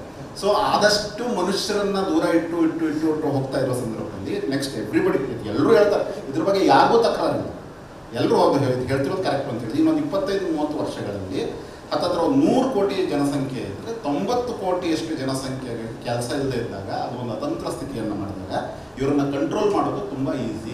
ಬಡ್ದಾಡ್ತಿದ್ರೆ ಇದು ಮಾಡ್ತಾ ಇದ್ರೆ ಅದು ಕಂಟ್ರೋಲ್ ಮಾಡೋದು ಈಸಿ. ಅವರೇ ಹೋದರೆ, ಅವರಾಗ ಸತ್ರು ಇದ್ರು, ಏನೋ ಮಾಡದಿರೋದು ವ್ಯವಸ್ಥಿತ ಇದ್ರು. ಅದು ಫಸ್ಟ್ ಕಾಣಿಸೋದು ಸಿನಿಮಾದಲ್ಲಿ, ಇದು ವ್ಯವಸ್ಥಿತವಾಗಿ. ಸೊ ಬರವಣಿಗೆ ಅನ್ನೋದು ಅದು ಎಕ್ಸಸೈಸು ಹೌದು, ಅದು ಧ್ಯಾನವೂ ಹೌದು, ಅದು ಏನು ಬದುಕಿನ ಅನಿವಾರ್ಯತೆಯೂ ಹೌದು. ಇನ್ಫ್ಯಾಕ್ಟ್ ನಾವು ಹಾಗೆ ಮಾತಾಡ್ತಿದ್ವಲ್ಲ, ಏನದು ನ್ಯೂಸ್ ನೋಡೋದನ್ನು, ಸಿನಿಮಾ ಅಪ್ರಿಷಿಯೇಷನ್ ಮಾಡೋದನ್ನು ಒಂದು ಕೋರ್ಸ್ ಥರ ಮಾಡಬೇಕು ಅನ್ನೋದನ್ನು, ಹಾಗೆ ಬರವಣಿಗೆಯನ್ನು ಬರೆಸಲೇಬೇಕು ಅನ್ನೋದನ್ನೇ ಕೋರ್ಸ್ ಮಾಡಲೇಬೇಕಾಗುತ್ತೆ. ರೈಟ್ ಯುವರ್ ಥಾಟ್ಸ್, ಅದನ್ನು ನೀವು ಇಲ್ಲ I want to see it in your dirty hand writing ಅನ್ನೋ ರೀತಿಯಲ್ಲಿ ಮಾಡಿದಷ್ಟು ಎಲ್ಲೋ ಒಂದು ಕಡೆ ಅದು ಕನೆಕ್ಷನ್ ಇರುತ್ತೆ. ಇಲ್ಲಾದರೆ ಅದಕ್ಕೆ ಸಿನಿಮಾದಲ್ಲಿ ನಾವು ಒಂಥರ ಎಲ್ರಿಗೂ ಇಷ್ಟಪಡೋರು ಎಲ್ಲರಿಗೂ ಬಯಸ್ಕೊಳ್ಳೋರಾಗಿರೋದ್ರಿಂದ ಅದು ನಾವೇನೋ ಇವ್ರದ್ದೇನು ಗೊತ್ತು, ನಮ್ಗೆ ಗೊತ್ತಿಲ್ವಾ ಇವ್ರಿಗೇನೋ ಅನ್ನೋ ರೀತಿಯಲ್ಲಿ ನಾವು ಬಯಸ್ಕೊತೀವಿ. ಬಟ್ ನಮ್ಗೆ ಅದು ಫಸ್ಟ್ ಕಾಣಿಸುತ್ತೆ. We are the first four frontiers. ನಮ್ಗೆ ಅದು ಎಲ್ಲ ಡೆವಲಪ್ಮೆಂಟು ಇದು 10 years ಬ್ಯಾಕ್ ನನಗೆ ಈಗಲೂ ನೆನಪಿದೆ. ಯಾಕೆ ಅಂದರೆ ಮೈತ್ರಿ ಮುಗಿಸಿದ್ದು 2015-16 ಫಾರ್ ದಿ ಫಸ್ಟ್ ಟೈಮ್ ನಾನು ನೋಡಿದ್ದು, ವಿಡಿಯೋ ಹಾಕ್ಬಿಟ್ಕೊಂಡು AI ಕೊಟ್ಬಿಟ್ರು ಒಂದು ಇಂಟರ್ವ್ಯೂನ, ಅದು ನೀಟಾಗಿ ಎಡಿಟ್ ಮಾಡಿಕೊಡ್ತು ವಿದಿನ್ 30 seconds. ಅಂದರೆ ಇದು ಇವತ್ತು ಬಂದಿದ್ದಲ್ಲ, ಅವಾಗಲೇ ರೆಡಿ ಆಗ್ತಾ ಇತ್ತು. ಇದನ್ನು ಎಲ್ಲರಿಗೂ ಆಕ್ಸೆಸ್ ಮಾಡಲಿಕ್ಕೆ ನೋಡ್ತಾ ಇದ್ದಾರೆ. ಸೊ 2015 ಅಂದರೆ ಅದು 10 ವರ್ಷ ಆಯಿತು. ಸೊ ಆವಾಗಲೇ ಆ ವಿಡಿಯೋ ನಾನು ನೋಡಿದ್ದೆ. ಆವಾಗ ನೋಡಿ ಹಿಂಗೆ ಆಗ್ತಾ ಇದೆ ಅನ್ನುವಂಥದ್ದು ತೋರಿಸ್ತಾ ಹೋದೆ. ಸೊ ಇಬ್ಬರು ಈ ರೀತಿ 3 ಇಟ್ಕೊಂಡು 3 ಕ್ಯಾಮ್ರಾ ಇಟ್ಬಿಟ್ರು, ಅದಕ್ಕೆ ಇದು ಕೊಟ್ಬಿಟ್ರು, ಕಮಾಂಡ್ ಕೊಟ್ಬಿಟ್ರು. ಒಬ್ಬ ಎಡಿಟರ್ ಆದರೆ 5-4 ದಿವಸ ತಗೋತಾರೆ. ಅದು 5 ನಿಮಿಷಕ್ಕೆಲ್ಲ ಕಟ್ ಮಾಡ್ಕೊಂಡು ಬರ್ತಾರೆ. ಅದಕ್ಕೆ ಮತ್ತೆ ಎಕ್ಸ್ಟ್ರಾ ಏನೂ ಇಲ್ಲ, ಆ್ಯಡ್ ಕ್ಲೋಸಪ್ ಎಕ್ಸ್ಟ್ರಾ ಇದು ಕೊಟ್ಬಿಟ್ರೆ ಅದು ಕೊಟ್ಕೊತಾ ಹೋಗ್ತಾ ಇದೆ. ಸೊ ಫಸ್ಟ್ ಏನು ಬರುತ್ತೆ ಹೇಳಿ, ಓಕೆ ಕೆಲಸ ಹೋಯ್ತು, ಎಡಿಟರ್ ಕೆಲಸ ಹೋಯ್ತು, ಅವ್ರ ಕೆಲಸ ಹೋಯ್ತು, ಕ್ಯಾಮ್ರಾಮನ್ ಕೆಲಸ ಹೋಯ್ತು, ಅವ್ರ ಕೆಲಸ ಹೋಯ್ತು. ಬಟ್ ಕೆಲಸ ಹೋಗ್ತಿರೋದಲ್ಲ, ಇದನ್ನು ವ್ಯವಸ್ಥಿತವಾಗಿ ಕಂಟ್ರೋಲ್ ಮಾಡಲಿಕ್ಕೋಸ್ಕರ ಆಗ್ತಾ ಇರುವಂತಹ ಒಂದು ಹುನ್ನಾರ. ಇದ್ರ ಜೊತೆಗೆ ಇನ್ನೊಂದು ಕೂಡ ಇದೆ, ಅಂದರೆ ಈ ಒಂಥರ ಎಸ್ಟಾಬ್ಲಿಷ್ಡ್ ಮೈಂಡ್ಸೆಟ್ ಇಂಪೋಸ್ ಮಾಡಿರೋ ಒಂದು ಟೈಮ್ ಸ್ಪ್ಯಾನ್. 10 ಸೆಕೆಂಡ್ ಒಳಗಡೆ ನೀವು ಒಂದು ಇಂಪ್ರೆಸ್ ಮಾಡಿಲ್ಲ ಅಂದರೆ ಅದು ಆ ಹುಕ್ಕೇ ಇಲ್ಲ, ಅದು ನಿಮಗೆ ಯಾರು ಜನ ನೋಡೋದೇ ಇಲ್ಲ. ಅಂದರೆ ಈ ರೀಲ್ಸ್ ಮಾಡ್ತಾ ಇರಬೇಕಾದ್ರೆ ನಿಮಗೊಂದು 3-10 ಸೆಕೆಂಡಲ್ಲಿ ಫಸ್ಟ್ ಇಂಪ್ರೆಸ್ ಮಾಡಬೇಕು, ಇಲ್ಲಾಂದರೆ ಯಾರು ನೋಡೋದು, ಅದು ಫೈಟ್ ಮಾಡ್ತಾರೆ. ಸೊ ಇದು ಏನಾಗಿದೆ, ಆ ಅಟೆನ್ಷನ್ ಸ್ಪ್ಯಾನು ಸಿನಿಮಾಗೂ ಏನೋ ಅನ್ವಯ ಆಗ್ತಾ ಇದೆ. ಸೊ ಸಿನಿಮಾ ಫಿಲ್ಮ್ ಮೇಕರ್ಸ್ ಕೂಡ ಈಗ ಎಲ್ಲನೂ ಬೇಗ ಹೇಳಬೇಕು ಅಂತ.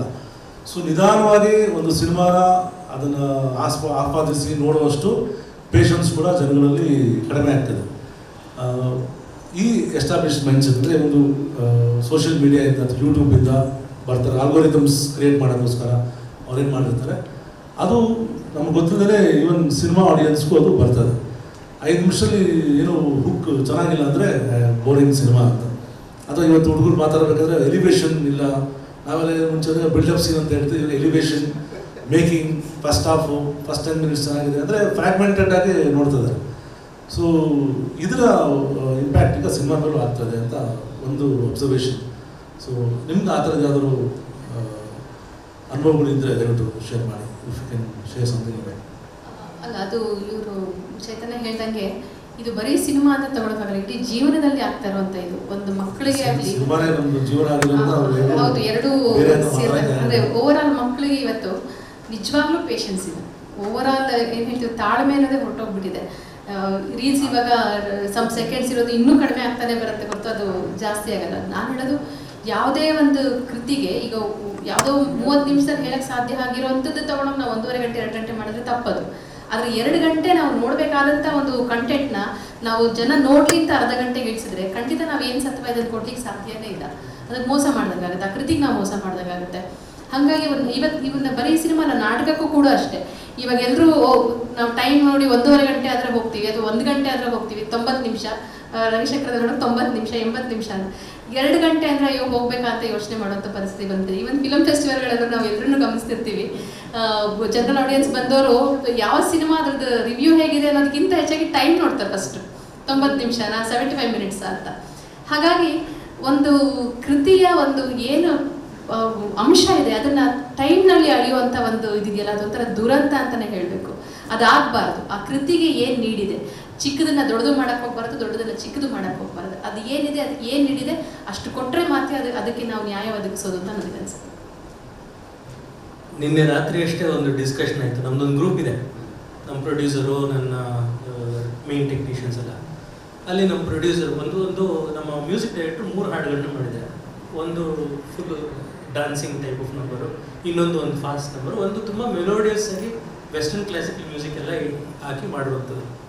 ನಾನು ಈ ಸ್ಲೋ ಆಗಿರೋ ಹಾಡನ್ನ ಮೊದಲು ಬಿಡೋಣ, ರಿಲೀಸ್ ಮಾಡೋಣ ಅಂತ ಹೇಳಿದಾಗ ನೆನ್ನೆ ಎಲ್ಲರೂ ಒಂದೇ ಕಮೆಂಟ್, ಈ ಸ್ಲೋ ಹಾಡನ್ನ ಹಾಕಿದ್ರೆ ಇದನ್ನ ರೀಲ್ಸ್ ಮಾಡೋಕ್ಕಾಗಲ್ಲ, ಅಂದರೆ ಚಿಕ್ಕದಾಗಿ ಫ್ರಾಗ್ಮೆಂಟ್ ಆಗಿ ನಾವು ರಿಲೀಸ್ ಮಾಡಿದ್ರೆ ಅದು ರೀಲ್ಸ್ ವೈರಲ್ ಆಗುತ್ತೆ, ರೀಲ್ಸ್ ವೈರಲ್ ಆದರೆ ಮಾತ್ರ ಹಾಡು ಹಿಟ್ ಆಗುತ್ತೆ, ಅದರಿಂದ ಅದು ಬೇಡ, ಈ ಚಿಕ್ಕದ ಹಾಡನ್ನ ಹಾಕಂದ್ರೆ ತುಂಡು ಮಾಡಕ್ಕೆ ಬಿಡ್ಬೇಕು ಎಲ್ಲದನ್ನು, ಅವಾಗ ಮಾತ್ರ ಅದು ವರ್ಕ್ ಆಗುತ್ತೆ ಅನ್ನೋ ಒಂದು ನೋಷನ್ ಇದೆ. ಸೊ ಎಷ್ಟು ಅಂದರೆ ಪರ್ಕ್ಯುಲೇಟ್ ಆಗಿದೆ. ಆಮೇಲೆ ನಾನು ಕಡೆಗೆ ಅವ್ರಿಗೆ ಆರ್ಗ್ಯೂ ಮಾಡಬೇಕಾಯಿತು, ಎಲ್ಲ ಥರದ ಕನ್ವಿನ್ಸ್ ಮಾಡಿ ಕಡೆಗೆ ಇಲ್ಲ ಸ್ಲೋ ನಂಬರ್ನೇ ಫಸ್ಟ್ ಬಿಡಬೇಕು ಅಂತ ಅಂದು ಕನ್ವಿನ್ಸ್ ಮಾಡಿದ್ದೀನಿ. ಮತ್ತೆ ಯಾವಾಗ ವಾಪಸ್ ಬರ್ತಾರೋ ಗೊತ್ತಿಲ್ಲ, ಯಾಕೆಂದರೆ ಒಂದು ಸಾಂಗ್ ರಿಲೀಸ್ ಮಾಡೋದಂದ್ರೆ ಒಬ್ಬ ಡೈರೆಕ್ಟರ್ ಕೈಲೂ ಇಲ್ಲ, ಒಬ್ಬ ಪ್ರೊಡ್ಯೂಸರ್ ಕೈಲೂ ಇಲ್ಲ, ಆಡಿಯೋ ಕಂಪ್ನಿ ಬರುತ್ತೆ, ಮ್ಯೂಸಿಕ್ ಡೈರೆಕ್ಟರ್ ಮೇಲೆ ಇನ್ನೊಂದಷ್ಟು ಪ್ರೆಷರ್ ಬರುತ್ತೆ. ಆ ಥರ ನಾವು ಯಾವುದನ್ನು ನಮ್ಮ ಕೈಯಲ್ಲೇ ಇಲ್ಲ. ನಮ್ಮ market is dictating everything that we do. ನಮ್ಮ ಶಿಕ್ಷಣ ಹೆಬ್ಬೆಟ್ಟಿಂದ ಶುರುವಾಗಿ ಹೆಬ್ಬೆಟ್ಟಿಗೆ ಬಂದಿದೆ ವಾಪಸ್. ಹಿಂಗಾಗ್ತಿದ್ವಿ, ಹಿಂಗೆ ಮಾಡ್ಕೊಂಡು ಕೂತಿದ್ದೀವಿ ಈಗ. ಬಟ್ ನಾನು ಯಾಕೆ ಇದು ಒಂದು ಪರ್ಸೆಪ್ಷನ್ ಅಂತಿರುತ್ತೆ, ಒಂದು ನಮ್ಮ ಪೂರ್ವಗ್ರಹ, ಮತ್ತು ಇನ್ನೊಂದು ವಾಸ್ತವ. ಪರ್ಸೆಪ್ಷನ್ ಇದು ಹೇಳ್ತಾ ಇದೆ, 10 ಸೆಕೆಂಡಿಗೆ ಇದು ಮಾಡಬೇಕು, ಅದು ಮಾಡಬೇಕು. ಬಟ್ ನೀವು ಕಳೆದ 2-3 ವರ್ಷಗಳಿಂದ ಹಿಟ್ಟಾದ ಎಲ್ಲ ಸಿನಿಮಾಗಳನ್ನು ನೋಡಿ, ಎಲ್ಲ 2.5 ತಾಸು 3 ತಾಸು ಮೇಲಿರುವಂಥ ಸಿನಿಮಾನೇ. ಅದು ಆ್ಯನಿಮಲ್ ಆಗಿರ್ಬೋದು, ಮಾರ್ವೆಲ್ ಸಿನಿಮಾಸ್ ಆಗಿರ್ಬೋದು, ಇವನು RRR ಆಗಿರ್ಬೋದು, ಯಾವುದು ನಿಮಗೆ 5 ನಿಮಿಷಕ್ಕೆ ಅದಾಯಿತು, 10 ನಿಮಿಷಕ್ಕೆ ಅದಾಯಿತು ಅನ್ನೋ ರೀತಿಯಲ್ಲಿ ಆ ರೀತಿ ಇರುವಂಥ ಸಿನಿಮಾ ಇದೆ. ಸೂಫ್ರಮ್ ಸೋನೆ ತಗೊಂಡ್ರೆ ಏನು ಎಲಿವೇಶನ್ ಇತ್ತು, ಏನು ಇದಿತ್ತು, ನೋಡ್ತಾ ನೋಡ್ತಾ ನೋಡ್ತಾ ಇಷ್ಟ ಆಗ್ತವೆ. ಸೊ ಪರ್ಸೆಪ್ಷನ್ ಏನಂದರೆ ಭಯದ ಸೋಲಿನ ಭಯಕ್ಕೆ ಇದರಿಂದ ಒದ್ದಾಡ್ತಾ ನಾವು ಎಷ್ಟೋ ಸಲ ಇಂಥ ನಿರ್ಧಾರಗಳನ್ನು ತೆಗೆದುಕೋತೀವಿ. ಈಗ ಅದು ಇಮಿಡಿಯೇಟಾಗಿ ಮಾಡಬೇಕು ಅಂತ ಹೇಳಿ ಮೊನ್ನೆ ಇವ್ರದ್ದು ಅದು ಕಾರ್ತಿಯ ಹೊಸ ಫಿಲ್ಮ್ದು ಕೂಲಿ director is a very good director. But ಏನಾಗುತ್ತೆ, ಇದೇ ಒತ್ತಡ. ಫಸ್ಟ್ 15 ಮಿನಿಟ್ಸಲ್ಲಿ ಏನೋ ಆಗಬೇಕು, ಆಮೇಲೆ ಏನು ಮಾಡೋದು ಆ ಲೋಕೇಶ್ ಕನಕರಾಜ್, ಆಮೇಲೆ ಏನು ಮಾಡೋದು ಗೊತ್ತಿಲ್ಲ, ಇನ್ನೊಬ್ಬ ಯಾರನ್ನು ಕರ್ಕೊಬರುತ್ತೆ. ಯಾಕಂದರೆ ಎವ್ರಿ 15 ಮಿನಿಟ್ಸ್ ಏನೋ ಆಗ್ತಿರ್ಬೇಕು. ಸರಿ, ಕರ್ಕೊಂಡು ಬಂದಮೇಲೆ ಅವನು ಮಾಯ ಆದ್ನಲ್ಲ, ಇನ್ನು 3/4 ತಾಸು ವಾಪಸ್ ಕರ್ಕೊಬ. ಈ ಇದರಲ್ಲಿ ಕಥೆ ಮಾಡೋದಕ್ಕಿಂತ ಈ 15 ನಿಮಿಷದ ಶಾರ್ಟ್ ಫಿಲ್ಮ್ಸ್ನೇ ಒಂದು ದೊಡ್ಡ ಸಿನಿಮಾ ಮಾಡೋಣ ವಿತ್ ಬಿಗ್ ಸ್ಟಾರ್ಸ್ ಅನ್ನೋದು ಬಂದಾಗ ಸಿನಿಮಾ ಓಡ್ತಾ ಇಲ್ಲ. ಸೊ ವಾಸ್ತವ ಹಂಗಿದೆ, ಸಿನಿಮಾ ಓಡ್ತಾ ಇಲ್ಲ. ವೆರಾಸ್ ಮೊನ್ನೆ ಡೇ ಸೀರೀಸ್ ಅಂತ ಒಂದು ಸಿನಿಮಾ ಪ್ರಣಮ್ ಮೋಹನ್ಲಾಲ್, ಒಂದು ಹಾರರ್ ಫಿಲ್ಮ್ ಅಷ್ಟು ಸ್ಲೋ ಆಗಿರೋಕ್ಕೆ ಸಾಧ್ಯನಾ ಅಂತ ನೀವು ಕೇಳಿದ್ರೆ ಇದೆ. ಎಲ್ಲರೂ ನೋಡ್ತಿದ್ದಾರೆ, ಬೆಂಗಳೂರಲ್ಲೇ ಅದಕ್ಕೆ ಟಿಕೆಟ್ ಸಿಗ್ತಾ ಇಲ್ಲ, ಹೋಗ್ತಾ ಇದೆ. So it's a different thing. So ಒತ್ತಡಗಳು ನಮಗೆ ಮಾರ್ಕೆಟಿನ ಭಯದಿಂದಾಗಿ ಅದು ಪ್ರಾಬ್ಲಮ್ ಅದೇ ಆಗಿದೆ. ಡಿಸಿಷನ್ ಮೇಕಿಂಗಲ್ಲಿ ತಲೆಯಲ್ಲಿರೋರು ಕೂತಿದ್ದಾರೆ, ಅವರು ಡಿಸಿಷನ್ ತೊಗೊಳ್ತಾ ಇರೋದ್ರಿಂದ ಎವ್ರಿಬಡಿ ಹ್ಯಾಸ್ ಟು ಸಫರ್ ಆಗ್ತಾರೆ. ಇವ್ರು ಹೇಳ್ದಂಗೆ ಯಾವುದೇ ಆಡಿಯೋ ಕಂಪನಿಯಲ್ಲಿ ಕೇಳಿ ಸ್ಲೋ ಮ್ಯೂಸಿಕ್ ರೊಮ್ಯಾಂಟಿಕ್ ಸಾಂಗ್ಸ್ಗಳು ಲಾಂಗ್ ಲಾಸ್ಟಿಂಗ್ ಆಗಿ ತುಂಬ ರಿಪಿಟೇಷನ್ ಆಗಿ ತುಂಬ ಹಣ ತಂದು ಕೊಟ್ಟಿದೆ ಹಾಗೆ. ಬಟ್ ಮಾರ್ಕೆಟ್ ಡಿಕ್ಲರೇಷನ್ ಬಂದಾಗ ಅವ್ರು ಹೇಳ್ತಾರೆ ಫಸ್ಟ್ ಐಟಮ್ಸ್ ಆಗಿ ಹಾಕಿ, ಫಸ್ಟ್ ಹಾಕಿ, ಇಂಥವೇ ಹಾಕ್ಬೋದು. ಅಂದರೆ ಈ ಮಾರ್ಕೆಟ್ ಡಿಸೈಡ್ ಮಾಡ್ತದೆ, ಅಂದರೆ ಒಂದಷ್ಟು ಬಿಸ್ನೆಸ್ ಹೌಸಸ್ ಡಿಸೈಡ್ ಮಾಡ್ತದೆ. ಈಗ ಇನ್ನೊಂದು ನಾವು ಇದನ್ನೇ ಸ್ವಲ್ಪ ಫಿಲಾಸಫಿಕಲ್ ಆಗಿ ಸ್ಪಿರಿಚುವಲ್ ಆಗಿ ನೋಡೋಕೆ, ಮನುಷ್ಯನ ಎಕ್ಸ್ಪ್ರೆಷನ್ಸ್ ಎಲ್ಲನೂ ಹೇಳೋಕ್ಕಾಗಲ್ಲ. ಈಗ ಅನಿಮೇಷನ್ ಅವೆಲ್ಲ ಮಾತಾಡಿದ್ರೆ ಇವತ್ತು AI ಬೇರೆ ಬೇರೆ ಥರದ್ದು ಜನ್ರೇಷನ್ಸ್ ಆಗ್ತಿದೆ. ಅಂದರೆ AI ಜನರೇಟೆಡ್ ವಿಜುವಲ್ಸು, ಇಮೇಜಸ್ ಎಲ್ಲ ಬರ್ತಿದೆ. ಸೊ ನಾವು ಪೇಂಟ್ ಮಾಡೋಕ್ಕಾಗಲ್ಲ, ಫಂಕ್ಷನ್ ಮಾಡೋಕ್ಕಾಗಲ್ಲ. ಅಂದರೆ ನಮಗೆ ಇರೋ ಒಂದು ಟೈಮಲ್ಲಿ, ಲಿಮಿಟೆಡ್ ಟೈಮಲ್ಲಿ ಅದು ಆಗಬೇಕು. ಈ ಥರ ಒಂದು ಒತ್ತಡದ ಹೇರಿಕೆ ಆಗಿದಾಗ ಯಂಗ್ಸ್ಟರ್ಸು ಕೂಡ ಅದನ್ನೇ ನಂಬ್ತಾ ಇದ್ದಾರೆ. ಅಂದರೆ ನಾವು ಏನೋ ಫಾಸ್ಟಾಗಿ ಮಾಡಬೇಕು. ಸೊ ಆ ಪ್ರೋಸೆಸ್ಸಲ್ಲಿ ಇನ್ವಾಲ್ವ್ ಆಗಕ್ಕೆ ಆಗ್ತಾಯಿಲ್ಲ. ಓಕೆ, ಸೊ ಆಗ ನಾನು ಎನಲ್ಲಿ ನೀನು ಜನರೇಟ್ ಮಾಡ್ತೀನಿ, ವಿಡಿಯೋಸ್ ಮಾಡ್ತೀನಿ ಅಂತ ಬರ್ತಾರೆ. ಇದನ್ನು ನಾವು ಹೇಗೆ ಆ್ಯಸ್ ಅ ಫಿಲ್ಮ್ ಮೇಕರ್ಸ್ ಯಾವ ಸ್ಟ್ಯಾಂಡ್ ನೀವು ತೊಗೊಳ್ತೀರ ಅಂದರೆ, ಈ ಒಂದು situation out of hands, out of ನಮ್ಮ ಕೈ ಮೀರಿ ಹೋಗೋ ಸಾಧ್ಯತೆ ಹೆಚ್ಚಾಗ್ತದೆ. ಅಂದರೆ ಈಗ ಸಿನಿಮಾ ನೀವು ಹೇಳಿದಂಗೆ 3 ಅವರ್ಸ್ ಮೇಲೆ ನೋಡ್ತಿದ್ದಾರೆ, ಬಟ್ ಅಲ್ಲಿವರೆಗೂ ಪೇಷನ್ಸ್ ಬೇಕಲ್ಲ. ಅದಕ್ಕಿಂತ ಮುಂಚೆ ಡಿಸಿಷನ್ ಇದು ಹಿಂಗಾಗಲ್ಲ ಅಂತ ಒಂದು ಜನ ಹೇಳಿದಾಗ ಹೌದು ಹಿಂಗಾಗಲ್ಲ ಅಂತ ನಂಬಿಕೆ, ಒಂದು ಫೋರ್ಸ್ಡ್ ಡಿಸಿಷನ್ ಅವರು ಅಕ್ಸೆಪ್ಟ್ ಮಾಡ್ತಿದ್ದಾರೆ. So what you have to say about that? ಅದನ್ನು ಕೂಡ ಈಗಷ್ಟೇ ನಾವು ಕೆಳಗಡೆ ಡಿಸ್ಕಸ್ ಮಾಡ್ತಾ ಇದ್ವಿ. ಏನೇ ನಾವು ಮನುಷ್ಯನ ರೂಪಿಸ್ಬೇಕಾದ್ರೆ ಚಿಕ್ಕ ಮಕ್ಕಳಲ್ಲಿ ನಾವೇನು ತುಂಬ್ತೀವಿ ಅದು ಡೆವಲಪ್ ಆಗ್ತಾ ಹೋಗುತ್ತೆ. ಹಾಗಾಗಿ ನಾವೀಗಷ್ಟೇ ಅದನ್ನು ಡಿಸ್ಕಸ್ ಮಾಡ್ತಾ ಇದ್ವಿ. ಶಾಲೆಗಳಲ್ಲಿ ನಾವು ನೋಡುವ ಕ್ರಮವನ್ನು ಕೂಡ ನಾವು ಕಲಿಸ್ಬೇಕಾಗತ್ತೆ ಅಂತ, ನ್ಯೂಸ್ ಓದುವ ಕ್ರಮವನ್ನು ಕಲಿಸ್ಬೇಕಾಗತ್ತೆ ಅಂತ ನಾವು ಮಾತಾಡ್ತಾ ಇದ್ವಿ. ಹಾಗೆ ಸಿನಿಮಾ ಅಥವಾ ನಾಟಕವನ್ನು ನೋಡುವ ಕ್ರಮವನ್ನು ನಾವು ಮಕ್ಕಳಿಂದ ನಾವು ಇನ್ಪುಟ್ ಅದು ಕೊಡಬೇಕಾಗತ್ತೆ ಅಂತ. ಇನ್ನೊಂದು ನಾನು ಒಂದು ಎಕ್ಸಾಂಪಲ್ ಅಂದರೆ ತ್ರಿಶೂರ್ ಫಿಲ್ಮ್ ಫೆಸ್ಟಿವಲ್ಲಿ ನಮ್ಮ ಸಿನಿಮಾ ಇದ್ದಾಗ ನಾನು ತ್ರಿಶೂರ್ಗೆ ಹೋಗಿದ್ವಿ. ಅಲ್ಲಿ ತ್ರಿಶೂರ್ ಹತ್ತಿರ ಇರೋ ಒಂದು ಇರಿಂಜಾಲಗೂಡ ಅನ್ನೋ ಒಂದು ಸಣ್ಣ ಊರಿನಲ್ಲಿ ಇಲ್ಲಿ ಏನು ತ್ರಿಶೂರ್ ಫಿಲ್ಮ್ ಫೆಸ್ಟಿವಲ್ ಆಗುತ್ತೆ ಅಲ್ಲಿಯ ಸಿನಿಮಾಗಳನ್ನು ಮತ್ತೆ ಸೇಮ್ ಅಲ್ಲಿ ಇನ್ನೊಂದು ಫೆಸ್ಟಿವಲ್ ಚಿಕ್ಕದಾಗಿ ಮಾಡ್ತಾರೆ. ನೀವು ನಂಬ್ತಿರೋ ಇಲ್ವೋ, ಇಡೀ ಆಡಿಟೋರಿಯಂ ಫುಲ್ ತುಂಬಿರ್ತಾರೆ. ತುಂಬ ಹಳ್ಳಿಯ ಜನ ತುಂಬ ನೀಟಾಗಿ ಸಿನಿಮಾವನ್ನು ಆ ಥರ ಅಂದರೆ ಆರ್ಟಿಸ್ಟಿಕ್ ಸಿನಿಮಾ, ಕಲಾತ್ಮಕ ಸಿನಿಮಾ ಅಂತ ನಾವೇನು ಕರಿತೀವಿ ಅದನ್ನು ತುಂಬ ಚೆನ್ನಾಗಿ ನೋಡಿ ಗ್ರಹಿಸಿ ಅದ್ರ ಬಗ್ಗೆ ಡಿಸ್ಕಷನ್ ಕೂಡ ಮಾಡ್ತಾರೆ ತೀರಾ ಹಳ್ಳಿಯ ಜನಗಳು. ಅದು ಯಾಕೆ ಅಂದರೆ ಅವರು ಸುಮಾರು ಇದು ಇವತ್ತಿನ ನೆನ್ನೆ ಆಗಿರುವಂಥದ್ದಲ್ಲ, ಒಂದು 20-30 ವರ್ಷದಿಂದ ಅದನ್ನು ಮಾಡ್ತಾ ಅವ್ರಿಗೆ ನೋಡುವ ಕ್ರಮವನ್ನು ಆ ಜನಕ್ಕೆ ಕಲಿಸ್ತಾ ಬಂದಿದ್ದಾರೆ. ಹಾಗಾಗಿ ಇವತ್ತಿನ ಈ ಪರಿಸ್ಥಿತಿಯಲ್ಲಿ ನಮ್ಮೆಲ್ಲರ ಜವಾಬ್ದಾರಿ ಏನಂದರೆ ಮಕ್ಕಳಿಗೆ ನಾವು ಏನು ನೋಡಬೇಕು, ಹೇಗೆ ನೋಡಬೇಕು ಅನ್ನೋದನ್ನು ನಾವು ಸಾಧ್ಯವಾದಷ್ಟು ಪ್ರತಿಯೊಬ್ಬರು ನಮ್ಮ ಜವಾಬ್ದಾರಿಯಿಂದ ತಿಳ್ಕೊಂಡು ನಾವು ಅದನ್ನು ಕಲಿಸ್ತಾ ಹೋಗಬೇಕು ಅನ್ಸುತ್ತೆ.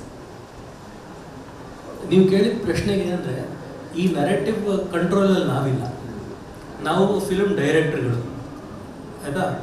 ಒಬ್ಬ ಡೈರೆಕ್ಟರ್ ಯಾವಾಗ ಬೇಕಾಗುತ್ತೆ ಅಂದರೆ ಒಬ್ಬ ಪ್ರೊಡ್ಯೂಸರ್ಗೆ ಒಂದು ಸಿನಿಮಾ ಮಾಡಬೇಕು ಅಂದರೆ ಒಬ್ಬ ಡೈರೆಕ್ಟರ್ ಬೇಕು ಅನ್ನೋ ಕಾರಣಕ್ಕೆ ನಾವಿದ್ದೀವಿ.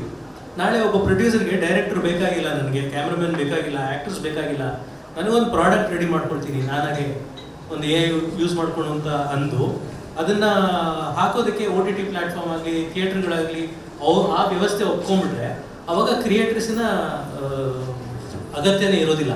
ಆದರೆ ಇದೆಲ್ಲದಕ್ಕೂ ದೊಡ್ಡ ಪ್ರಶ್ನೆ ಹಾಕೋದು ಆಡಿಯನ್ಸ್. ಆ ಥರ ಪ್ರಾಡಕ್ಟ್ಸನ್ನು ಆಡಿಯನ್ಸ್ ಎಷ್ಟು ಮಟ್ಟಿಗೆ ಅಕ್ಸೆಪ್ಟ್ ಮಾಡ್ಕೊಳ್ತಾರೆ, ಯಾವಾಗ ರೋಸ್ ಹೋಗ್ತಾರೆ ಅದನ್ನು ನೋಡಿ, ಯಾವಾಗ ಇದನ್ನು ವಾಪಸ್ ಕೋರ್ಸ್ ಕರೆಕ್ಟ್ ಆಗುತ್ತೆ. ಅಂದರೆ ಈಗ ಒಂದು ರೀತಿಯ ಡೆವಲಪ್ಮೆಂಟ್ ಆಗ್ತಾ ಇದೆ.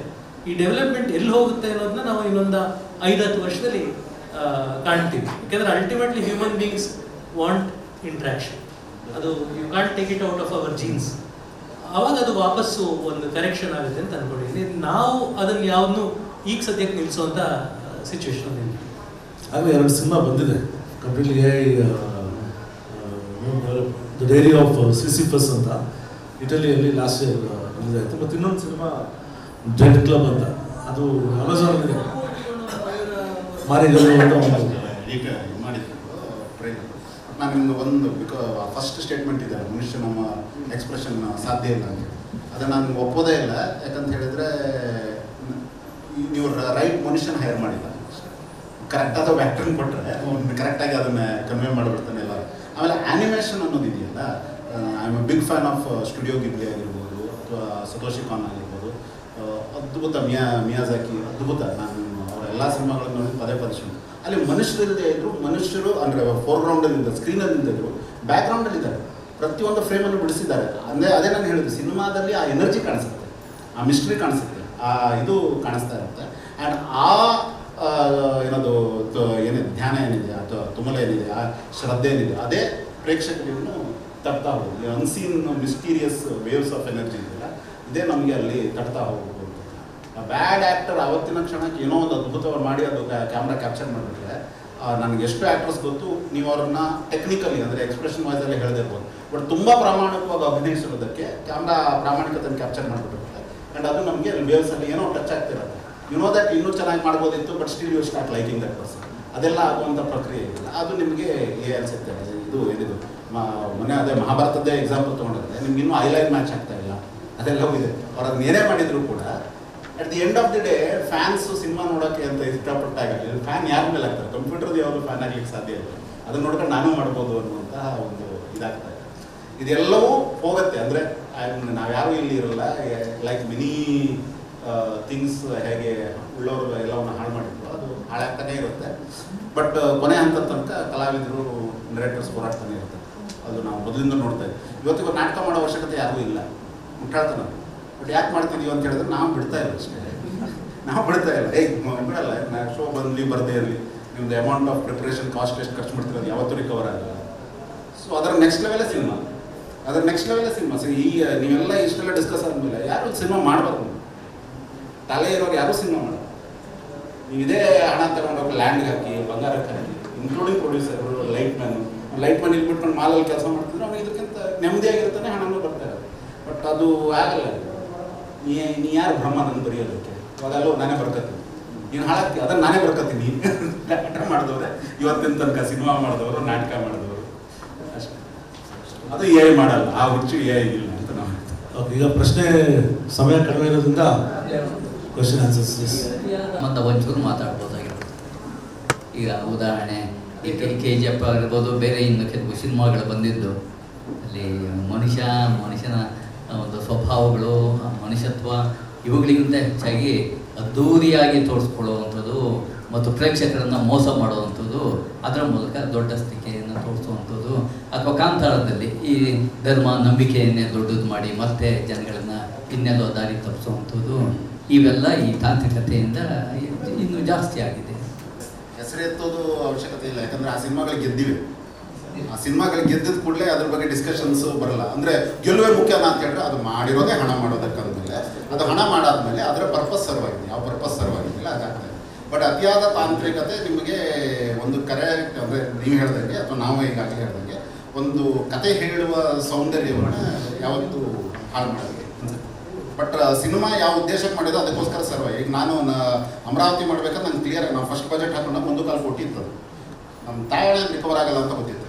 ಸೊ ಅದನ್ನು ಫುಲ್ ಸ್ಕ್ವೀಸ್ ಮಾಡಿ 30 ಲಕ್ಷಕ್ಕೆ ಮುಗಿಸಿದ್ದೆ. ತಾಂತ್ರಿಕವಾಗಿ ಅದು ಒಳ್ಳೇದಿಲ್ಲ ಸಿನಿಮಾ. ನಿಮ್ಗೆ AI ಹೊಡಿಸ್ಕೊಂಡಿದೆ, ಒಂದೆರಡು ಕಡೆ ನಿಮ್ಗೆ ಕೈ ಮಿಸ್ ಆಗಿರೋದೆಲ್ಲ ಇದೆ. ಬಟ್ ನನಗೆ ಗೊತ್ತಿತ್ತು 30 ಲಕ್ಷದಲ್ಲೇ ಮುಗಿಸ್ಬೇಕು. 42 ಲಕ್ಷ ಬಂತು, ಪಾಸ್ ಆದ, ಜಸ್ಟ್ ಪಾಸ್ ಆದ. ಅದಕ್ಕೆ ಅಷ್ಟು ಸ್ಕೋರ್ ಮಾಡಿದ್ದು ನಾನು ಹೇಳೋದು ಮಾರ್ಕೆಟ್ ದೃಷ್ಟಿಯಿಂದ ಆ ಸಿನಿಮಾ ಅಷ್ಟು ಸ್ಕೋರ್ ಮಾಡಿದ್ದು ನಂಗೆ ಆಶ್ಚರ್ಯ. ನಾನು 25ರಲ್ಲಿದ್ದೆ, 30 ಲಕ್ಷ ಆಯ್ತು ಅಂತ ತಲೆ ಕಟ್ಸ್ಕೊಂಡಿದ್ದೇನೆ. ಏನೋ ಜಾಸ್ತಿ ಮಾಡಿದ್ವಲ್ಲ ಅಂತೇಳಿ ನೋಡ್ರಿ 42 ಬಂದ್ಬಿಡ್ತು, ನಾವು ಸೇಫ್ ಆಗಿಬಿಟ್ಟು ಆ ಕಡೆ ಈ ಕಡೆ ಎಲ್ಲ ಸೇರಿಸ್ಕೊಂಡು. ಬಟ್ ನಾನು ಹೇಳ್ತಿರೋದು ಯಾವ ಉದ್ದೇಶಕ್ಕೆ ಸಿನಿಮಾ ಮಾಡಿರ್ತೀವಲ್ಲ ಅದಕ್ಕೋಸ್ಕರ. KGF ಮಾಡಿರೋದು ನಾವು ಗ್ರ್ಯಾಂಡಾಗಿ ಮಾಡ್ತೀವಿ ಅಂತೇಳಿ. ಸೊ ಹಾಗೇನಾಗ್ಬಿಡುತ್ತೆ. ಆಮೇಲೆ ಎಲ್ಲರೂ ಎಲ್ಲ ಪ್ರೇಕ್ಷಕರಲ್ಲ, ನೀವು ಆ ಸಿನಿಮಾದ ಪ್ರೇಕ್ಷಕರಲ್ಲ. So cinema will find its audience. ಎಲ್ಲ ಸಿನಿಮಾನು ನಾನು ಯಾವತ್ತೇ ಹೇಳ್ಕೊಳ್ಳಿ, ಎಂಥ ದೊಡ್ಡ ಸಿನಿಮಾ ಅಂದರು ಅದು 50% ಆಗಿರುತ್ತೆ. ಅಲ್ಲಿರೋ 50% ಅವ್ರಿಗೆ ಸಿನಿಮಾ ಇಷ್ಟ ಆಗದೆ ಇದ್ರು ಜನ ಒಂದು ಗಲಾಟೆ ಮಾಡ್ತಾರೆ, ಸುಮ್ಮನಿರು ಅಂತೇಳಿದ್ರೆ ಫ್ರೆಂಡ್ಸ್ ಜೊತೆ ಕೂತ್ಕೊಂಡೆ ನಂಗೇನು ಇಷ್ಟ ಆಗಿಲ್ಲ ಅಂತ ಅಲ್ಲಿ ಬಾಯ್ ಬಿಡ್ತಾರೆ ಹೊರತು ಅಲ್ಲಿ ಎದುರುಗಡೆ ಬಾಯ್ ಬಿಡೋದು. ಸೊ ಎಲ್ಲ ಸಿನಿಮಾನು ಅದು ಎಲ್ಲ ಪ್ರೇಕ್ಷಕರಿಗೂ ಸಲ್ಲುವಂಥ ಸಿನಿಮಾ ಆಗೋದಿಲ್ಲ. ಸೊ ಯಾವ ಆಡಿಯನ್ಸನ್ನು ನಾವು ಕೇಟರ್ ಮಾಡ್ತಿರ್ತಾರೆ ಆ ಆಡಿಯನ್ಸು ಅವ್ರನ್ನ ಕ್ಯಾಪ್ಚರ್ ಮಾಡ್ತಾನೆ ಇರ್ತಾರೆ. ಸೊ ಹಾಗಾಗಿ ಅದು ಇದಾಗ್ತದೆ. ಬಟ್ ತಾಂತ್ರಿಕತೆ ಹೆಚ್ಚೆಚ್ಚು ಮಾಡ್ತಾ ಇದ್ದಷ್ಟು ಅದು ಇದಾಗ್ತಾ ಇರುತ್ತೆ. ಈಗ ಒಬ್ಬನ 20 ಜನ ಹೊಡಿಬೇಕಾದ್ರೆ ನಮಗೆ ಅದು ಅಷ್ಟು ಇದಾಗಲ್ಲ. ಅಂದರೆ ನಂಬಿಕೆ at the end of the day ನಂಬಿಕೆ ಹೊರಟೋಗುತ್ತೆ. ಅದೇ ಹಳೆ ಸಿನಿಮಾದಲ್ಲಿ ಏನದು ಜಗಮೆಚ್ಚಿದ ಅಳಿಯದಲ್ಲಿ ಶಿವಣ್ಣ ನಿಜವಾದ ಚಿರತೆ ಜೊತೆ ಫೈಟ್ ಮಾಡಬೇಕು ಒಂದು ಸ್ವಲ್ಪ ಇರ್ತೀವಿ ನಾವು. ಇವತ್ತು ನಂಬಿಕೆ ಬರಲ್ಲ. ಯಾಕಂದ್ರೆ ನಮ್ಗೆ ಗೊತ್ತು ತಾಂತ್ರಿಕತೆ ಎಷ್ಟಾಗಿದೆ ಅಂದ್ರೆ ಅದು ನಾಯಿ ಮರಿನೂ ಇರಲಿಲ್ಲ. ಅಲ್ಲಿ ಯಾರೋ ಒಬ್ಬರು ಹಸಿರು ಬಟ್ಟೆ ಹಾಕೊಂಡು ಹಿಂಗೆ ಬಂದ, ನಾವು ಅದು ಚಿರತೆ ಅಂತ ಹೇಳಿದ್ವಿ ಅಂತ ಗೊತ್ತು. ಸೊ ನಾವು ಇನ್ನೂ ಹಳೆ ಸಿನಿಮಾಗೆ ಹೋಗ್ಬಿಟ್ರೆ ಅದು ಏನದು ಹುಲಿ ಜೊತೆ ಹೋರಾಡ್ಬೇಕಾದ್ರೆ ಆಗಲೂ ತಾಂತ್ರಿಕತೆ ಬಳಸಿದ್ವಿ ನಾವು. ಹುಲಿಗೆ ಮತ್ತು ಬರುವಂಥ ಮಾಂಸಕ್ಕೆ ಎಣ್ಣೆ ಹಾಕಿದ್ವಿ, ಅದ್ರ ಬಾಯಿ ಹೊಲ್ದಿದ್ವಿ, ಎಲ್ಲ ಮಾಡಿದ್ವಿ ನಾವು. ಬಟ್ ಅಟ್ಲೀಸ್ಟ್ ನಿಜವಾದ ಹುಲಿ ಇತ್ತು. ಸೊ ಹಂಗಾಗಿರೋದ್ರಿಂದ ಅದು ಆ ಬ್ಯಾಲೆನ್ಸು ಹೋಗ್ತಾ ಇರುತ್ತೆ. ಈ ಇಷ್ಟವರೆಗೆ ನಾವು ಕೇಳಿದ್ದು ನಿಜ. ಎಷ್ಟೋ ಎಕ್ಸ್ಪೀರಿಯನ್ಸ್ ಮರೆಯಾಗ್ತಾ ಇದೆ, ಎಷ್ಟೋ ಎಕ್ಸ್ಪೀರಿಯನ್ಸ್ ಯೂಸ್ಲೆಸ್ ಆಗ್ತಾ ಇದೆ, ಅದೆಲ್ಲ ನಿಜ. ಆದರೆ ಇನ್ನೊಂದು ದಿಶದಿಂದ ಆರ್ಟಿಫಿಷಿಯಲ್ ಇಂಟೆಲಿಜೆನ್ಸ್ನ ನೋಡಬೇಕು ಅಂತ ಹೇಳಿದರೆ ಮೆಷಿನ್ ಲರ್ನಿಂಗ್ನ ನೋಡಬೇಕು. ಮೆಷಿನ್ ಲರ್ನಿಂಗಲ್ಲಿ ಏನು ಮಾಡ್ತಾರೆ, ಈಗ ಒಂದು ಫಿಲ್ಮ್ OTT ಮೇಲೆ ಇದೆ, ಇದು ಹ್ಯೂಮನ್ಸ್ ಇನ್ ದ ಲೂಪ್ ಅಂತ. ಅದು ನೋಡಿದರೆ ಎಷ್ಟು ಭಯಂಕರವಾಗಿದೆ ಅಂದರೆ, ಮಹಿಳೆಯರು ಯಾವುದೋ ಚಿಕ್ಕ ಊರು ಫಾರೆಸ್ಟಲ್ಲಿ ಜಾರ್ಖಂಡಲ್ಲಿ ಇರೋ ಮಹಿಳೆಯರು ಎಂಪ್ಲಾಯ್ ಆಗಿರ್ತಾರೆ ಈ IT ಕಂಪನಿ. ಅವರ ಕೆಲಸ ಏನು, ಓದಿರಲ್ಲ, ಇಷ್ಟೇ ಓದಿರ್ತಾರೆ ಎಷ್ಟೋ ಓದಿರ್ತಾರೆ, ಆದರೆ ಅವರ ಕೆಲಸ ಏನು, ಆಲ್ ಆದಿವಾಸಿ ಮಹಿಳೆಯರು ಬಂದು ಸ್ಕ್ರೀನ್ ಮುಂದೆ ಕೂತ್ಕೊಂಡು ಒಂದೊಂದು ಸೀನ್ ತೋರಿಸ್ತಾರೆ ಅವರಿಗೆ, ರೈಲ್ವೆ ಪ್ಲಾಟ್ಫಾರ್ಮು ಮತ್ತೆ ಬೇರೆ ಬೇರೆ ಸೀನ್ ತೋರಿಸಿದಾಗ ಹೇಗೆ ಮೂವ್ ಆಗುತ್ತೆ, ಅದು ರೈಟ್ ಇದ್ರೆ ಅವರು ಅದಕ್ಕೆ ಮಾರ್ಕ್ ಮಾಡಬೇಕು. That will be use for the machine. ಈಗ ಈ ಮಹಿಳೆ ಇದು ಟ್ರೂ ಸ್ಟೋರಿ, ಇದು ಆಗ್ತಾ ಇದೆ ಇದು. ಸೊ ಒಂದು ಮಹಿಳೆ ಅವಳು ಏನ್ ಮಾಡ್ತಾಳೆ, ಅವಳು ಆಕ್ಚುಲಿ ಕಂಪ್ಯೂಟರ್ ಏನ್ ಮಾಡ್ತಾ, ಅವಳಿಗೆ ಬಂದಿರೋ ಅಸೈನ್ಮೆಂಟ್ ಏನಂದ್ರೆ ಒಂದು ಮಗು, ಮಲಗಿರೋ ಮಗು ಅದು ಎದ್ದು ನಡಿಬೇಕು. ಅದಕ್ಕೆ ತುಂಬಾ ಟೈಮ್ ಆಗುತ್ತೆ, ತಿಂಗಳಾಗುತ್ತೆ ಅದೆಲ್ಲ. ಅವಳು ನನ್ನ ಮಗುನ ಯೋಚನೆ ಮಾಡ್ತಾಳೆ. ಅವಳು ಅದು ಮಲಗಿರುವಾಗ ಹೆಂಗೆ ಮಲಗಿತ್ತು, ಹೆಂಗೆ ಟರ್ನ್ ಆಯಿತು, ಅದೇ ಅವಳು ಅದಕ್ಕೆ ಇದು ಎಮೋಷನ್ಸ್ ಕೊಡ್ತಾಳೆ. ಆಕ್ಚುಲಿ ಅವಳು ಓದಿರೋಳಲ್ಲ, ಆದ್ರೆ ಅದು ಈಗ ನಾವು ಯೋಚನೆ ಮಾಡಬೇಕು. ಇಂಥ ಅಷ್ಟು ಒಳಮಟ್ಟಿಗೆ ಲೈಕ್ ಫಾರೆಸ್ಟ್ ಇಂದ ಇರೋ ಮಹಿಳೆಯರು ಹೆಂಗೆ ಯೋಚನೆ ಮಾಡ್ತಾರೆ, ಮೂವ್ಮೆಂಟ್ ಬಗ್ಗೆ, ಲೈಫ್ ಬಗ್ಗೆ ಹೆಂಗೆ ಮಾಡ್ತಾರೆ, ಅದು ಮೆಷಿನ್ ಲರ್ನ್ ಆಗ್ತಾ ಇದೆ ಅಂದ್ರೆ ನಮಗೆ ಏನಾಗುತ್ತೆ, what is really last is the imagination. ನಾಳೆ ಅವರು ಕೂಡ ಬೇಡ ನಾಳೆ ಕಂಪ್ಯೂಟರೇ ಹೇಳುತ್ತೆ ಇದು ಇಷ್ಟುವರೆಗೆ ನಾನು ಕಲ್ತಿದ್ದೀನಿ, ಇನ್ನೂ ಏನು ಕಲಿಬಹುದು ಅಂತ. Self learning, self correction, self learning ಮಾಡೋಕೆ ಹೇಳುತ್ತೆ. So what we are losing really is a imagination. ಇನ್ನೂ ಒಂದು 15 ವರ್ಷ ಕೂಡ ಬೇಡ, changes are coming very fast. 5-10 years ಆದ ಮೇಲೆ ಇಮ್ಯಾಜಿನೇಷನ್ ಬೇಕಾಗಿಲ್ಲ ನಮಗೆ. So we become the computer, computer becomes more human. Actually ಒಂದು ನಿಮಿಷ, ಇದಕ್ಕೆ ಪೂರಕವಾದ ಪ್ರಶ್ನೆ ಕೇಳ್ತೀನಿ, ಯಾಕಂದ್ರೆ ನೀವು ಒಂದು ಆನ್ಸರ್ ಕೊಡೋಕೆ ಈಸಿ ಆಗುತ್ತೆ ಅಂತ. Sorry for madam, just so ನಾನು ಅದೇ ಕ್ವಶನ್ ಕೇಳಬೇಕಂತ ಮಾಡಿದೆ, ಬಟ್ ಅವ್ರು ಹೇಳೋ ರೀತಿಯಿಂದ ಸ್ವಲ್ಪ ಭಿನ್ನವಾಗಿದೆ. ಬಟ್ ನಿಮಗೆ ಹೇಳಕ್ಕೆ ಆನ್ಸರ್ ಕೊಡೋಕೆ ಈಸಿ ಆಗ್ಬೋದು, ಅಥವಾ ಅದನ್ನು ನಾನು ಮುಗಿಸೋಕೆ ಸುಲಭ ಆಗ್ಬೋದು ಅಂತ. ಯಾಕಂದರೆ ನ್ಯೂಮರಸಿ ಲೂಪ್ ನೀವೆಲ್ಲ ನೋಡಿರ್ಬೋದು. ಅದ್ರಲ್ಲಿ ಹೇಳುವಂಥ ವಿಷಯಗಳೆಲ್ಲ ಹೇಳಿದ್ರು, ಸಾಕಷ್ಟು ವಿಷಯ ಅದ್ರ ಬಗ್ಗೆ ಹೇಳಿದ್ರು, ಅದನ್ನು ಮತ್ತೆ ಮಾತಾಡಕ್ಕೆ ಹೋಗಲ್ಲ.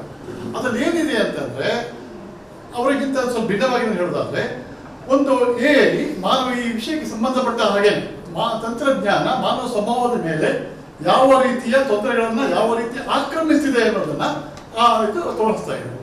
ಸೊ ಇದರಿಂದ ಏನಾಗ್ತಿದೆ, ಒಂದು ಜಾರ್ಖಂಡ್ ಅಂತ ಒಂದು ಜಾರ್ಖಂಡ್ನಲ್ಲಿ ಒಂದು ಕುಗ್ರಾಮದಲ್ಲಿ ಒಂದು ಬಂದಾಗ ಆ ಮನುಷ್ಯ ಸ್ವಭಾವಗಳನ್ನೇ ಆಕ್ರಮಿಸಿಕೊಳ್ಳುವಾಗ ಈ ಜಗತ್ತಿನ ಬೇರೆ ಕಡೆಯಲ್ಲಿ ಕೂಡ ಇದೇ ರೀತಿ ಆಗುತ್ತಿರೋದನ್ನ ನಾವು ಹೇಗೆ ಎದುರಿಸಬೇಕು ಅನ್ನೋ ಪ್ರಶ್ನೆಯನ್ನು ನೇರವಾಗಿ ಸಿನಿಮಾ ಎತ್ತುತ್ತೆ. ಅದಕ್ಕೆ ಬೇರೆ ಬಗ್ಗೆ ಕೂಡ ಇದೆ, ಅದನ್ನು ಪ್ರಸ್ತಾಪಿಸಕ್ಕೆ ಹೋಗಲ್ಲ.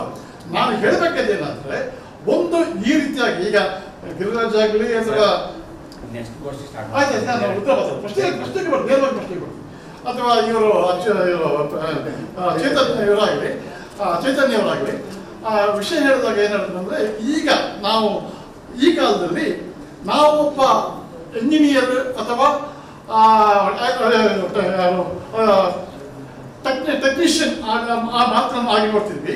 ಒಬ್ಬ ಲೇಖಕನಾಗಿ, ಒಬ್ಬ ನಿರ್ದೇಶಕನಾಗಿ, ಒಬ್ಬ ಚಿತ್ರಕಥಾ ರಚನಾಕಾರನಾಗಿ ನಾವು ನೋಡೋದಿಲ್ಲ. ಆರ್ಕಿಟೆಕ್ಚರ್ ಆಗಿ ಅಥವಾ ಒಬ್ಬ ಇಂಜಿನಿಯರ್ ಆಗಿ ಸಿನಿಮಾ ಮಾಡ್ತಿದ್ವಿ ಅಂತ. ಬಟ್ ಚಾಲೆಂಜ್ ಇರೋದು ಏನಂದ್ರೆ, ನನಗೆ ತಿಳಿದ ಮಟ್ಟಿಗೆ ಹಿಂದಿನಿಂದಲೂ ನಾಟಕಕ್ಕೆ ಸಿನಿಮಾ ಬಂದಾಗ ಏನಾಯ್ತು ಅಂತ ನಾವು ಹೇಳ್ಕೊಂಡು ಬಂದಿವಿ, ಅದು ಉದ್ದಾಗುತ್ತೆ ಮೊದಲು ಬಿಡಿ. ಈಗ ಏನಾಗಿದೆ ಅಂದ್ರೆ, ನಿಜವಾಗ್ಲೂ ಡೈರೆಕ್ಟರ್ ಆದವನು, ಚಿತ್ರಕಥೆ ಆದವನು, ಅವನು ಇಂಜಿನಿಯರ್ ಆಗಬೇಕು, ಅಥವಾ ಈ ಲೇಖಕ ನಿರ್ದೇಶಕನಾದವನು ಇಂಜಿನಿಯರಿಂಗ್ ಇದನ್ನ ಕಲ್ತ್ಕೋಬೇಕು.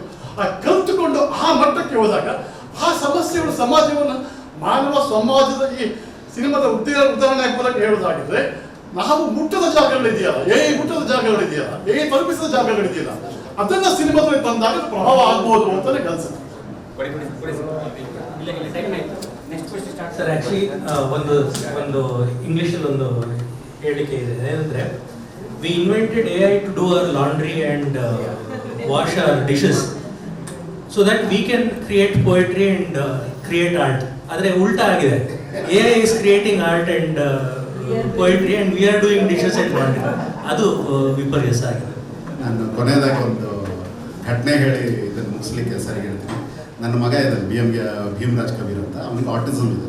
So autism Indian institute of science ಅವರು ರೋಬೋಟ್ ತರಿಸಿದ್ರು, ಇದೆ AI. ಯಾಕಂದರೆ ಆಟಿಸಮ್ ಮಕ್ಕಳು ಅಥವಾ ಈ ಚಾಲೆಂಜ್ ಮಕ್ಕಳ ಜೊತೆ ಇಂಟ್ರ್ಯಾಕ್ಟ್ ಮಾಡೋಕ್ಕೆ ಇದಾಗಿಲ್ಲ ಅಂತೇಳಿ ಒಂದು 35-40 ಸೆಷನ್ಸ್, ಅಂದರೆ ಇರೋದ್ರಲ್ಲಿ ಅವ್ನು ಇಂಟೆಲಿಜೆಂಟು, ಇರೋ ಆಟಿಸಮ್ ಮಕ್ಕಳಲ್ಲಿ ಅವನ ಜೊತೆ ಇಂಟ್ರ್ಯಾಕ್ಟ್ ಮಾಡ್ತಾ ಇದ್ದಂಗೆ ರೋಬೋಟು ಕಲಿತಾ ಹೋಯ್ತು.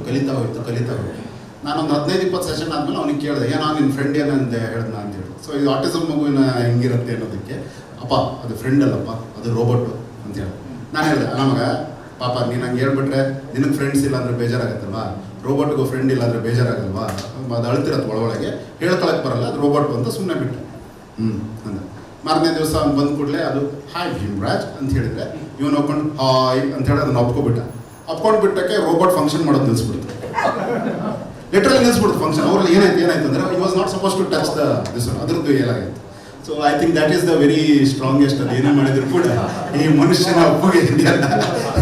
ಸೊ ನನ್ನ ಮಗ ಆ ಪಾಠ ನನಗೆ ಹೇಳ್ಕೊಟ್ಟೆ. ಎಲ್ಲೋ ಒಂದು ಕಡೆ ನಾವೆಲ್ಲರೂ ಇವನ್ ರೋಬೋಟ್ಗೂ AI-ಗೂ ಮನುಷ್ಯನ ಪ್ರೀತಿ ಒಪ್ಪಿಗೆ ಸಿಕ್ಕಿಬಿಟ್ರೆ ಅದು ನಮ್ಮೊಂದು ಆಗ್ಬಿಡ್ಬೋದು ಅಂತ ಅನ್ಕೋತೀನಿ. ಒಟ್ಟು ಕನ್ಕ್ಲೂಡ್ ಅವರು ಸರ್ ಹೇಳಿದಾಗೆ ಯಾವುದೇ ಟೆಕ್ನಾಲಜಿ ಆಗಿರ್ಬೋದು, AI ಆಗಿರ್ಬೋದು, ನಮ್ಮನ್ನ ಅದರ ಅಧೀನದಲ್ಲಿ ನಾವು ಹೋಗ್ಬಾರ್ದು. ನಮ್ಮ ಅಧೀನದಲ್ಲಿ ಅದು ಕೆಲಸ ಮಾಡಿದ್ರೆ ನಮ್ಗೆ ಹೇಗೆ ಬೇಕೋ ಹಾಗೆ ರೂಪಿಸ್ಕೊಳ್ಬೋದು, ಅದನ್ನ ಪಾಸಿಟಿವ್ ಆಗಿ ಯೂಸ್ ಮಾಡ್ಬೋದು ಅಂತ ಅನ್ಸುತ್ತೆ. ಇದು ಕೊನೆಯದಾಗಿ ಟೈಮ್ ಆಗ್ತದೆ. ಓಕೆ, ಕೊನೆಯದಾಗಿ ಒಂದು ಪ್ರಶ್ನೆ ಮೂಲಕ ಈ ಸೆಷನ್ ಏನು ಮಾಡೋಣ. ಸಿನಿಮಾದ ನಿಮ್ಮ ಪ್ರಕಾರ ಸಿನಿಮಾದ ಆತ್ಮ ಏನು, ಸೋಲ್ ಏನು, ಅದನ್ನು ಹೇಳಿ will close the session.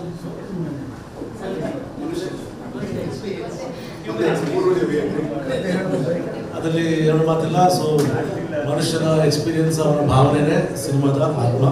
So thank you ಎಲ್ಲರಿಗೂ, ಸೆಷನ್ ಬಂದಿದ್ದು ಥ್ಯಾಂಕ್ ಯು ಸೋ ಮಚ್.